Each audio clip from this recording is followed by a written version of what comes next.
Throat infection ಆಗಲಿ, ಇಲ್ಲ sinus ಮೂಗ್ ಇನ್ಫೆಕ್ಷನ್ ಆಗಲಿ, ಇಲ್ಲ ಕಿವಿ ಇನ್ಫೆಕ್ಷನ್ ಆಗಲಿ, ಇದು ಜಾಸ್ತಿ ಇರುತ್ತೆ. ಅಲರ್ಜಿ ಏನಂತೀವಿ, ಅಲರ್ಜಿ ಈ ಥರ ಯಾವುದರಿಂದನೂ ಬರೋದಲ್ಲ. ಅಲರ್ಜಿ ನಮ್ಮ ದೇಹದ ರಿಯಾಕ್ಷನ್. ಈಗ ಗಂಟಲು ನೋವು ಕಾಮನ್ ಆಗಿರುತ್ತೆ ಈ ಟೈಮಲ್ಲಿ, ಸೊ ಇರಿಟೇಷನ್ ಆಗುವಂಥದ್ದು ಅಥವಾ ಟಾನ್ಸಿಲ್ ಆಗುತ್ತೆ ಅಂತ ಹೇಳ್ತಾರೆ. ನೆಗಡಿ ಕೆಮ್ಮು ಹೋಗಿ 1 ತಿಂಗಳು 2 ತಿಂಗಳಾಗಿರುತ್ತೆ, ಇನ್ನೂ ಕೆಮ್ತಾ ಇರುತ್ತೆ.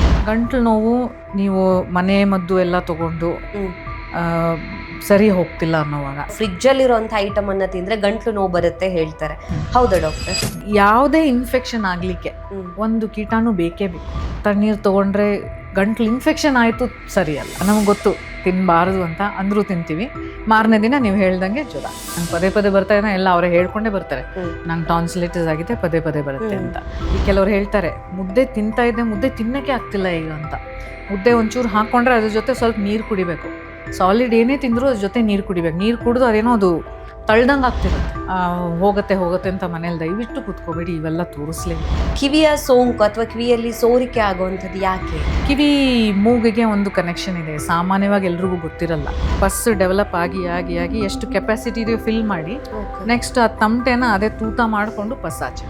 ಸೊ ಬಾಯಲ್ಲಿ ಉಸಿರಾಡೋದು ತಪ್ಪ ಹಾಗಾದ್ರೆ? ಬಾಯಲ್ಲಿ ಉಸಿರಾಡ್ಬೋದು ಅಂತಂದರೆ ದೇವ್ರ ಮೂಗೇ ಕೊಡ್ತಾ ಇರಲಿಲ್ಲ. ಉಸಿರಾಡೋಕ್ಕೆ ದೇವ್ರ ಮೂಗು ಕೊಟ್ಟಿದ್ದಾರೆ ಅಂತಂದಮೇಲೆ ಏನೋ ವಿಷಯ ಇರಬೇಕು. ಈ ಗಾರ್ಗ್ಲಿಂಗ್ ಅನ್ನೋದು ನಮ್ಮ ಫೇವ್ರೆಟು ENT ಡಾಕ್ಟರ್ಗಳಿಗೆ. ಏನು ಎಷ್ಟೇ ಬರೆದ್ರು ಲಾಸ್ಟ್ಗೆ ಅದನ್ನು ಬರದೇ ಕಳಿಸ್ತೀವಿ, ಮಾಡ್ಬೇಕು ನೀವು ಮನೆಯಲ್ಲಿ. ಒಂದ್ಸಲ ನಾವು ಹಾಸ್ಪಿಟಲ್ ಹೋದಾಗ ಗೊತ್ತಿರುತ್ತೆ ಡಾಕ್ಟರ್ ಇದನ್ನೇ ಬರ್ಕೊಟ್ಟಿದ್ದಾರೆ ಅಂತ. ನೆಕ್ಸ್ಟ್ ಟೈಮ್ ಆದಾಗ ಡಾಕ್ಟರ್ ಹತ್ರ ಹೋಗೋ ಬದಲು ಡೈರೆಕ್ಟಾಗಿ ಮೆಡಿಕಲ್ಗೆ ಹೋಗಿ ತಗೊಂಬರ್ತೀವಿ. ಸೊ ಆ ಥರ ಮಾಡಬಹುದಾ? ನಾವೇ ಡಾಕ್ಟರ್ ಆಗ್ಬೋದಾ?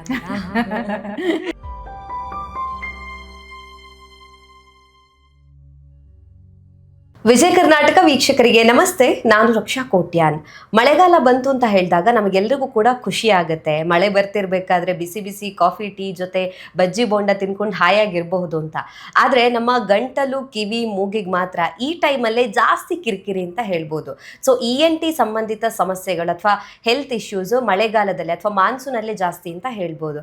ಹಾಗಿದ್ರೆ ಯಾವೆಲ್ಲ ಆರೋಗ್ಯ ಸಮಸ್ಯೆಗಳು ಈಗ ಹೆಚ್ಚಾಗ್ತಾ ಇದ್ದಾವೆ? ಪದೇ ಪದೇ ಬರುವಂತಹ ಗಂಟಲು ನೋವು ಅಥವಾ ಥ್ರಾಟ್ ಇನ್ಫೆಕ್ಷನ್ ಆಗಿರ್ಬೋದು, ಅಥವಾ ಶೀತ ನೆಗಡಿ ಕೆಮ್ಮು ಯಾಕೆ ಬರ್ತಾ ಇದೆ? ಸೊ ಇದನ್ನು ತಡೆಗಟ್ಟೋದಕ್ಕೆ ಆಗೋದಿಲ್ವಾ, ಅಥವಾ ಇದು ಕಾಮನ್ ಅಂತ ಹೇಳಿ ನಾವು ಬಿಟ್ಟು ಬಿಡಬಹುದಾ? ಸೊ ಎಲ್ಲ ವಿಚಾರದ ಬಗ್ಗೆ ಹೆಚ್ಚಿನ ಮಾಹಿತಿನ ತಿಳಿಸ್ಕೊಡೋದಕ್ಕೆ ಇವತ್ತು ನಮ್ಮ ಜೊತೆ ಇದ್ದಾರೆ doctor Lakshmi Anant, senior consultant in ENT, Apollo hospitals, Seshadripuram, Bangalore. Doctor, ಕಾರ್ಯಕ್ರಮಕ್ಕೆ ಸ್ವಾಗತ.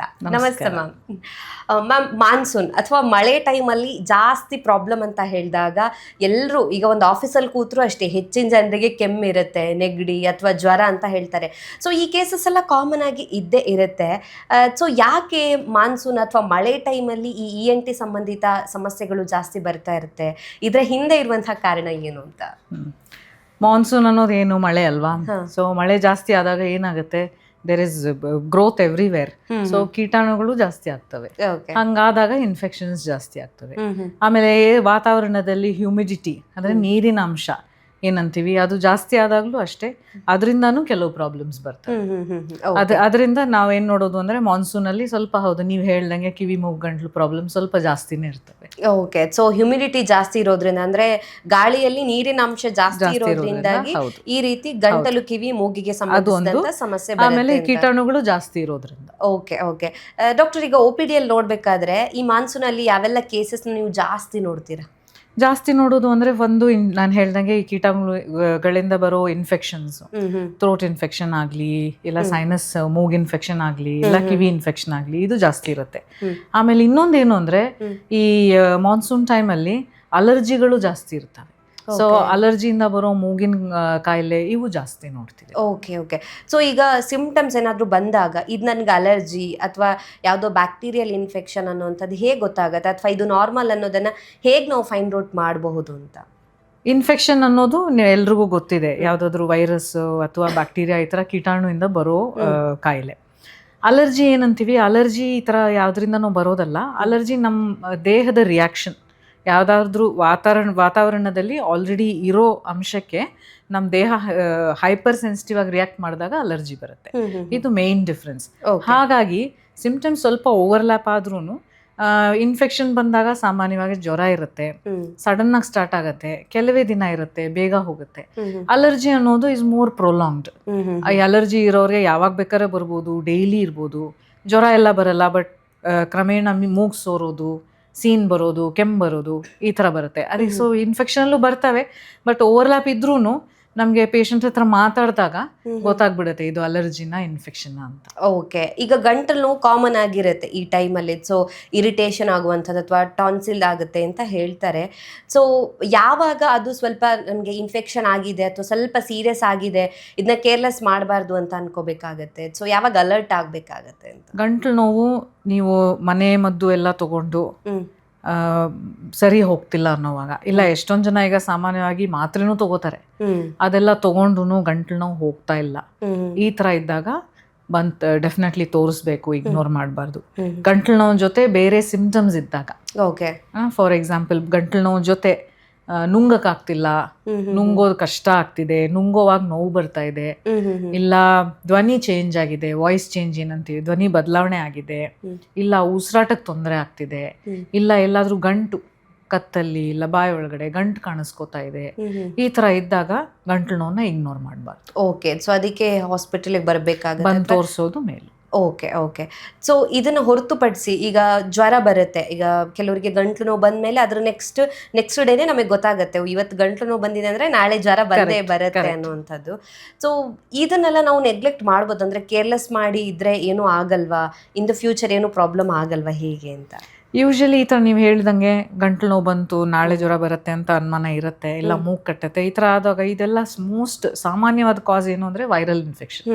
ವಾತಾವರಣದಲ್ಲಿ ವೈರಸ್ ಎಲ್ಲ ಕಡೆ ಇರುತ್ತೆ, ಮಾನ್ಸೂನಲ್ಲಿ ಜಾಸ್ತಿನೇ ಇರುತ್ತೆ, ಯಾರಿಗೆ ಬೇಕಾದ್ರೆ ಬರ್ಬೋದು, ಒಬ್ರಿಂದ ಒಬ್ರಿಗೆ ಬರ್ಬೋದು. ಓಕೆ, ಸೊ ಈ ಥರ ಬಂದಾಗ ಇದೆಲ್ಲ ಕಾಮನ್. ಹೌದು, ಎಲ್ದಕ್ಕೂ ಡಾಕ್ಟರ್ ಹತ್ರ ಓಡ್ಕೊಂಡು ಹೋಗೋದು, ಹಾಸ್ಪಿಟಲ್ಗೆ ಹೋಗೋದು ಸಾಧ್ಯ ಇಲ್ಲ, ಆ್ಯಂಡ್ ನೆಸೆಸಿಟಿನೂ ಇಲ್ಲ. ನಾವು ಎಷ್ಟೊಂದು ಜನರಿಗೆ ಮನೆ ಮದ್ದೆಲ್ಲ ಗೊತ್ತು, ಕೇರ್ ತಗೋತಾರೆ, ಆ ಥರ ಸರಿ ಹೋದರೆ ವೆರಿ ಗುಡ್.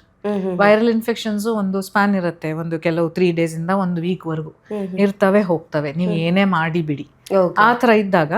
ಬಟ್ ಆ ಟೈಮ್ ಆದ್ಮೇಲೇನು ಸಿಂಪ್ಟಮ್ಸ್ ಹಾಗೇ ಇದೆ, ನೀವು ಏನು ಮಾಡಿದ್ರು ಕಡಿಮೆ ಆಗ್ತಿಲ್ಲ, ಇಲ್ಲ ಜಾಸ್ತಿ ಆಗ್ತಾ ಇದೆ, ಇನ್ಫ್ಯಾಕ್ಟ್ ಫೀವರ್ ಬಂತು, ನೀವು ಎಕ್ಸ್ಪೆಕ್ಟ್ ಮಾಡ್ದಂಗೆ ನೆಕ್ಸ್ಟ್ ಡೇ ಫೀವರ್ ಬಂತು, ಆಯ್ತಪ್ಪ 1-2 ದಿನ ಏನೋ ಬಂತು ಹೋಯ್ತು, ಬಟ್ ಹಾಗಿಲ್ಲ, ಇನ್ನೂ ಜಾಸ್ತಿ ಆಗ್ತಾ ಇದೆ, ಏನು ಮಾಡಿದ್ರು ಕಡಿಮೆ ಆಗ್ತಾ ಇಲ್ಲ, ಡೆಫಿನೆಟ್ಲಿ ಅದೆಲ್ಲ ಇಗ್ನೋರ್ ಮಾಡಬೇಕು. ಓಕೆ, ಸೊ ತಣ್ಣೀರಿನ ಪದಾರ್ಥ ಹೆಚ್ಚಾಗಿ ತಿಂದರೆ ಅಥವಾ ಫ್ರಿಜ್ಜಲ್ಲಿರೋಂಥ ಐಟಮ್ ಅನ್ನ ತಿಂದರೆ ಗಂಟ್ಲು ನೋವು ಬರುತ್ತೆ ಹೇಳ್ತಾರೆ, ಹೌದಾ ಡಾಕ್ಟರ್? ತಣ್ಣೀರು ತಗೊಂಡ್ರೆ ಗಂಟ್ಲು ನೋವು ಬರ್ಬೋದು, ಬಟ್ ತಣ್ಣೀರು ತಗೊಂಡ್ರೆ ಗಂಟ್ಲು ಇನ್ಫೆಕ್ಷನ್ ಆಯಿತು ಸರಿಯಲ್ಲ. ಏನು ಡಿಫ್ರೆನ್ಸ್ ಅಂದರೆ, ಯಾವುದೇ ಇನ್ಫೆಕ್ಷನ್ ಆಗಲಿಕ್ಕೆ ಒಂದು ಕೀಟಾಣು ಬೇಕೇ ಬೇಕು. There is always a virus or a bacteria or a fungus at the root of any infection. Okay. ಆ ಕೀಟಾಣುವಿಂದ ಆಗೋದೇನೆ ಇನ್ಫೆಕ್ಷನ್.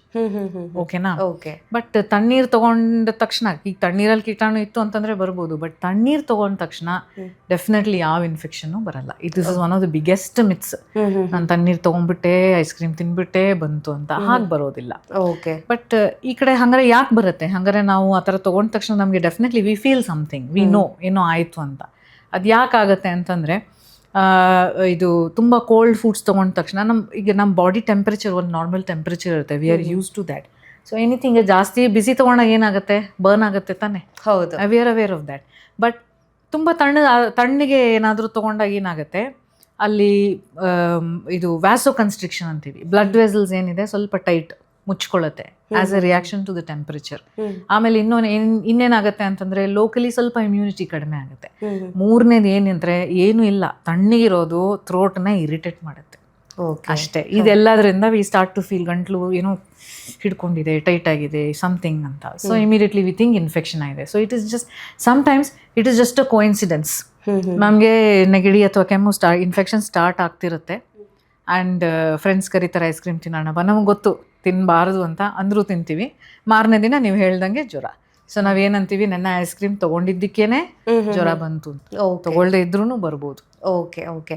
ಈಗ ನಾವು ನಾರ್ಮಲ್ ಆಗಿ ಟಾನ್ಸಿಲೈಟಿಸ್ ಆಗಿದೆ ಅಥವಾ ಟಾನ್ಸಿಲ್ ಆಗಿದೆ ಅಂತ ಹೇಳ್ತೀವಲ್ಲ, ಅದು ಮತ್ತೆ ಥ್ರಾಟ್ ಇನ್ಫೆಕ್ಷನ್ ಎರಡು ಒಂದೇನ ಹಾಗಿದ್ರೆ? ಟಾನ್ಸಿಲ್ ಅನ್ನೋದು ಏನು ಅಂದರೆ ಶೀತದ ಗಡ್ಡೆ ಅಂತೀವಿ. ಟಾನ್ಸಿಲ್ ಅನ್ನೋದು ಈ ನಮ್ಮ ಇಮ್ಯೂನ್ ಸಿಸ್ಟಮ್ದು ಒಂದು ಅಂಗ.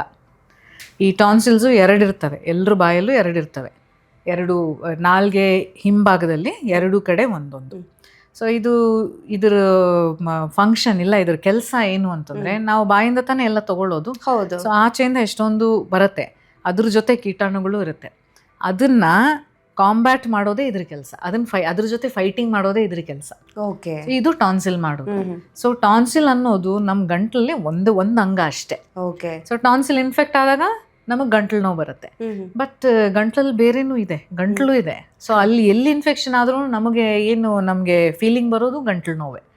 ಸೊ ಗಂಟ್ಲು ನೋವು ಬಂದ ತಕ್ಷಣ ಟಾನ್ಸಿಲೈಟಿಸ್ ಅಂತ ನಾಟ್ ನೆಸೆಸರಿ, ಇಲ್ಲದೆ ಇರ್ಬೋದು. ಓಕೆ, ಲೊಕೇಶನ್ ಮ್ಯಾಟರ್ ಆಗುತ್ತೆ. ಬಟ್ ಟಾನ್ಸಿಲೈಟಿಸ್ ಬಂದಾಗೆಲ್ಲ ಗಂಟ್ಲು ನೋವು ಡೆಫಿನೆಟ್ಲಿ ಬರುತ್ತೆ. ಓಕೆ. ಈಗ ಪದೇ ಪದೇ ಕೆಲವರಿಗೆ ಗಂಟ್ಲು ನೋವು ಬರ್ತಾ ಇದೆ ಅಂದರೆ ತಿಂಗಳಿಗೆ ಒಂದ್ಸಲಿನಾದ್ರೂ ನನಗೆ ಈ ಥರ ಪ್ರಾಬ್ಲಮ್ ಇರುತ್ತೆ ಅಥವಾ ಕಂಟಿನ್ಯೂಸ್ಲಿ ಇದೆ ಅಂದಾಗ ಸೊ ಅವ್ರಿಗೆ ಬೇರೆ ಪ್ರಾಬ್ಲಮ್ ಇರುವಂಥ ಚಾನ್ಸಸ್ ಇರುತ್ತೆ. ಯಾಕಂದ್ರೆ ನಾವು ಥ್ರಾಟ್ ಕ್ಯಾನ್ಸರ್ ಬಗ್ಗೆ ಕೂಡ ಕೆಲವೊಂದ್ಸಲ ಮಾತಾಡ್ಬೇಕಾಗುತ್ತೆ. ಸೊ ಯಾವಾಗ ಅವೇರ್ ಆಗ್ಬೇಕಾಗುತ್ತೆ? ಖಂಡಿತ. ಈಗ ಪದೇ ಪದೇ ಗಂಟ್ಲು ನೋವು ಬರ್ತಾ ಇದೆ, ಒಂದು tonsillitis definitely, that is everybody knows, commonest. ನಂಗೆ ಪದೇ ಪದೇ ಬರ್ತಾ ಇದೆ ಎಲ್ಲ ಅವರೇ ಹೇಳ್ಕೊಂಡೇ ಬರ್ತಾರೆ, ನಂಗೆ ಟಾನ್ಸಿಲೈಟಿಸ್ ಆಗಿದೆ, ಪದೇ ಪದೇ ಬರುತ್ತೆ ಅಂತ. ಏನು ಕಾರಣ ಅಂದರೆ ನಾನು ಹೇಳಿದ್ನಲ್ಲ, ಈ ಟಾನ್ಸಿಲ್ ಕೆಲಸ ಏನು, ಕೀಟಾಣುಗಳ ಜೊತೆ ಜಗಳ ಆಡೋದು, ಫೈಟ್ ಮಾಡೋದು ಅಂತ. ಕೆಲವು ಸಲ ಏನಾಗುತ್ತೆ ಅಂತಂದರೆ ಇನ್ವೇಷನ್ ಆಗಿಬಿಡುತ್ತೆ, ಈ ಕೀಟಾಣುಗಳು ಟಾನ್ಸಿಲ್ ಒಳಗೆ ಕೂತಿರುತ್ತೆ. ಓಕೆ. ಸೊ ಆವಾಗ ಇನ್ಫೆಕ್ಷನ್ ಫ್ಲೇರ್ ಆಗೋದು ಬಿಡೋದು. ನೀವು ಟ್ರೀಟ್ಮೆಂಟ್ ತೊಗೊಂಡು ಕಡಿಮೆ ಆಗುತ್ತೆ, ಒಂದು ಸ್ವಲ್ಪ ದಿನ ಆದಮೇಲೆ ಮತ್ತೆ ಫ್ಲೇರ್ ಆಗುತ್ತೆ. So that tonsillitis can be a cause of ಆವಾಗ ಗಂಟ್ಲು ನೋವು ಮತ್ತೆ ಬರೋದು. ಅದಿಲ್ಲದೆ ಕೆಲವರಿಗೆ ರಿಫ್ಲಕ್ಸ್ ಅಂತೀವಿ. ರಿಫ್ಲಕ್ಸ್ ಹೇಳಿದ್ದೀರಾ? ಇದು ಹೊಟ್ಟೆಯಲ್ಲಿ ಆಸಿಡಿಟಿ ಜಾಸ್ತಿ ಆದಾಗ ಆಸಿಡ್ ಮೇಲ್ ಬರುವಾಗ್ಲೂ ಗಂಟ್ಲು ನೋವು ಬರುತ್ತೆ.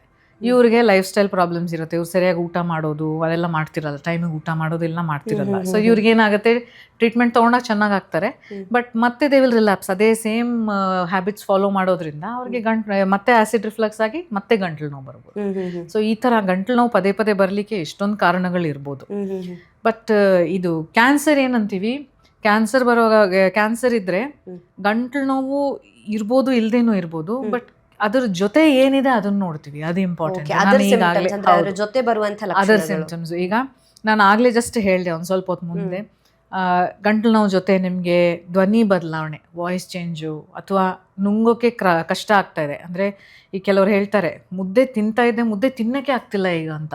ಮುದ್ದೆ ಒಂಚೂರು ಹಾಕ್ಕೊಂಡ್ರೆ ಅದ್ರ ಜೊತೆ ಸ್ವಲ್ಪ ನೀರು ಕುಡಿಬೇಕು, ಸಾಲಿಡ್ ಏನೇ ತಿಂದರೂ ಅದ್ರ ಜೊತೆ ನೀರು ಕುಡಿಬೇಕು. ನೀರು ಕುಡಿದು ಅದೇನೋ ಅದು ತಳ್ದಂಗೆ ಆಗ್ತಿರುತ್ತೆ. ಸೊ ಈ ಥರ ಆಗೋದು, ನುಂಗಕ್ಕೆ ಕಷ್ಟ ಆಗೋದು, ಇಲ್ಲಿ ಸಿಕ್ಕಾಕೊಂಡಿದೆ ಅಂತ ಸೆನ್ಸೇಷನ್, ನುಂಗ್ತಾ ಇರ್ತಾರೆ, ಹೋಗಿದೆ ಅದು ಒಳಗೆ, ಬಟ್ ಅಲ್ಲೇ ಇದೆಯೇನೋ ಅಂತ ಒಂದು ಭಾವನೆ ಅದು. ಇಲ್ಲ ನುಂಗೋವಾಗ ನೋವಾಗೋದು, ಉಸಿರಾಡಕ್ಕೆ ತೊಂದರೆ ಆಗೋದು, ಉಸಿರಾಡುವಾಗ ಸೌಂಡ್ ಬರೋದು, ಇಲ್ಲ ಗಂಟ್ಲಲ್ಲಿ ಅಥವಾ ಕತ್ತಿನಲ್ಲಿ ಯಾವುದಾದ್ರೂ ಇದು ಗಂಟು ಕಾಣಿಸ್ಕೊಳ್ಳೋದು, ಇಲ್ಲ ಏನು ಇಲ್ಲದೆ ತೂಕ ಕಡಿಮೆ ಆಗೋದು, ಇಲ್ಲ ಊಟದಲ್ಲಿ ಏನು ಆಸಕ್ತಿ ಇಲ್ಲದೆ ಹೋಗೋದು. ಇದು ಯಾವುದಿದ್ರೂ ತಕ್ಷಣ ತೋರಿಸ್ಕೊಳ್ಳಿ. ಓಕೆ. ಸೊ ಆ ಡಿಫರೆನ್ಸ್ ಗೊತ್ತಿರಬೇಕಾಗತ್ತೆ. ಹೌದು. ಆಮೇಲೆ ಕಫ ಬರೋದು, ಕಫದಲ್ಲಿ ರಕ್ತ ಬರೋದು, ಇವು ಎಲ್ಲ ಅಷ್ಟೇ. ದೀಸ್ ಆರ್ ವಾಟ್ ನಾವು ಆಮಿನಸ್ ಸಿಂಪ್ಟಮ್ಸ್ ಅಂತೀವಿ. ಇದೆಲ್ಲ ಇದ್ರೆ ಹೋಗುತ್ತೆ ಅಂತ ಮನೇಲಿ ದಯವಿಟ್ಟು ಕೂತ್ಕೋಬೇಡಿ, ಇವೆಲ್ಲ ತೋರಿಸ್ಲೇಬೇಕು. ಓಕೆ. ಈಗ ಗಂಟ್ಲು ನೋವು ಇತ್ತು ಹೇಳಿದಾಗ ಕಾಮನ್ ಆಗಿ ನಾವೀಗ ಮನೆ ಮದ್ದು ಅಂತ ಹೇಳಿದಾಗ ಉಪ್ಪು ನೀರನ್ನ ಗಾರ್ಗಲ್ ಮಾಡೋ ಅಂಥದ್ದು.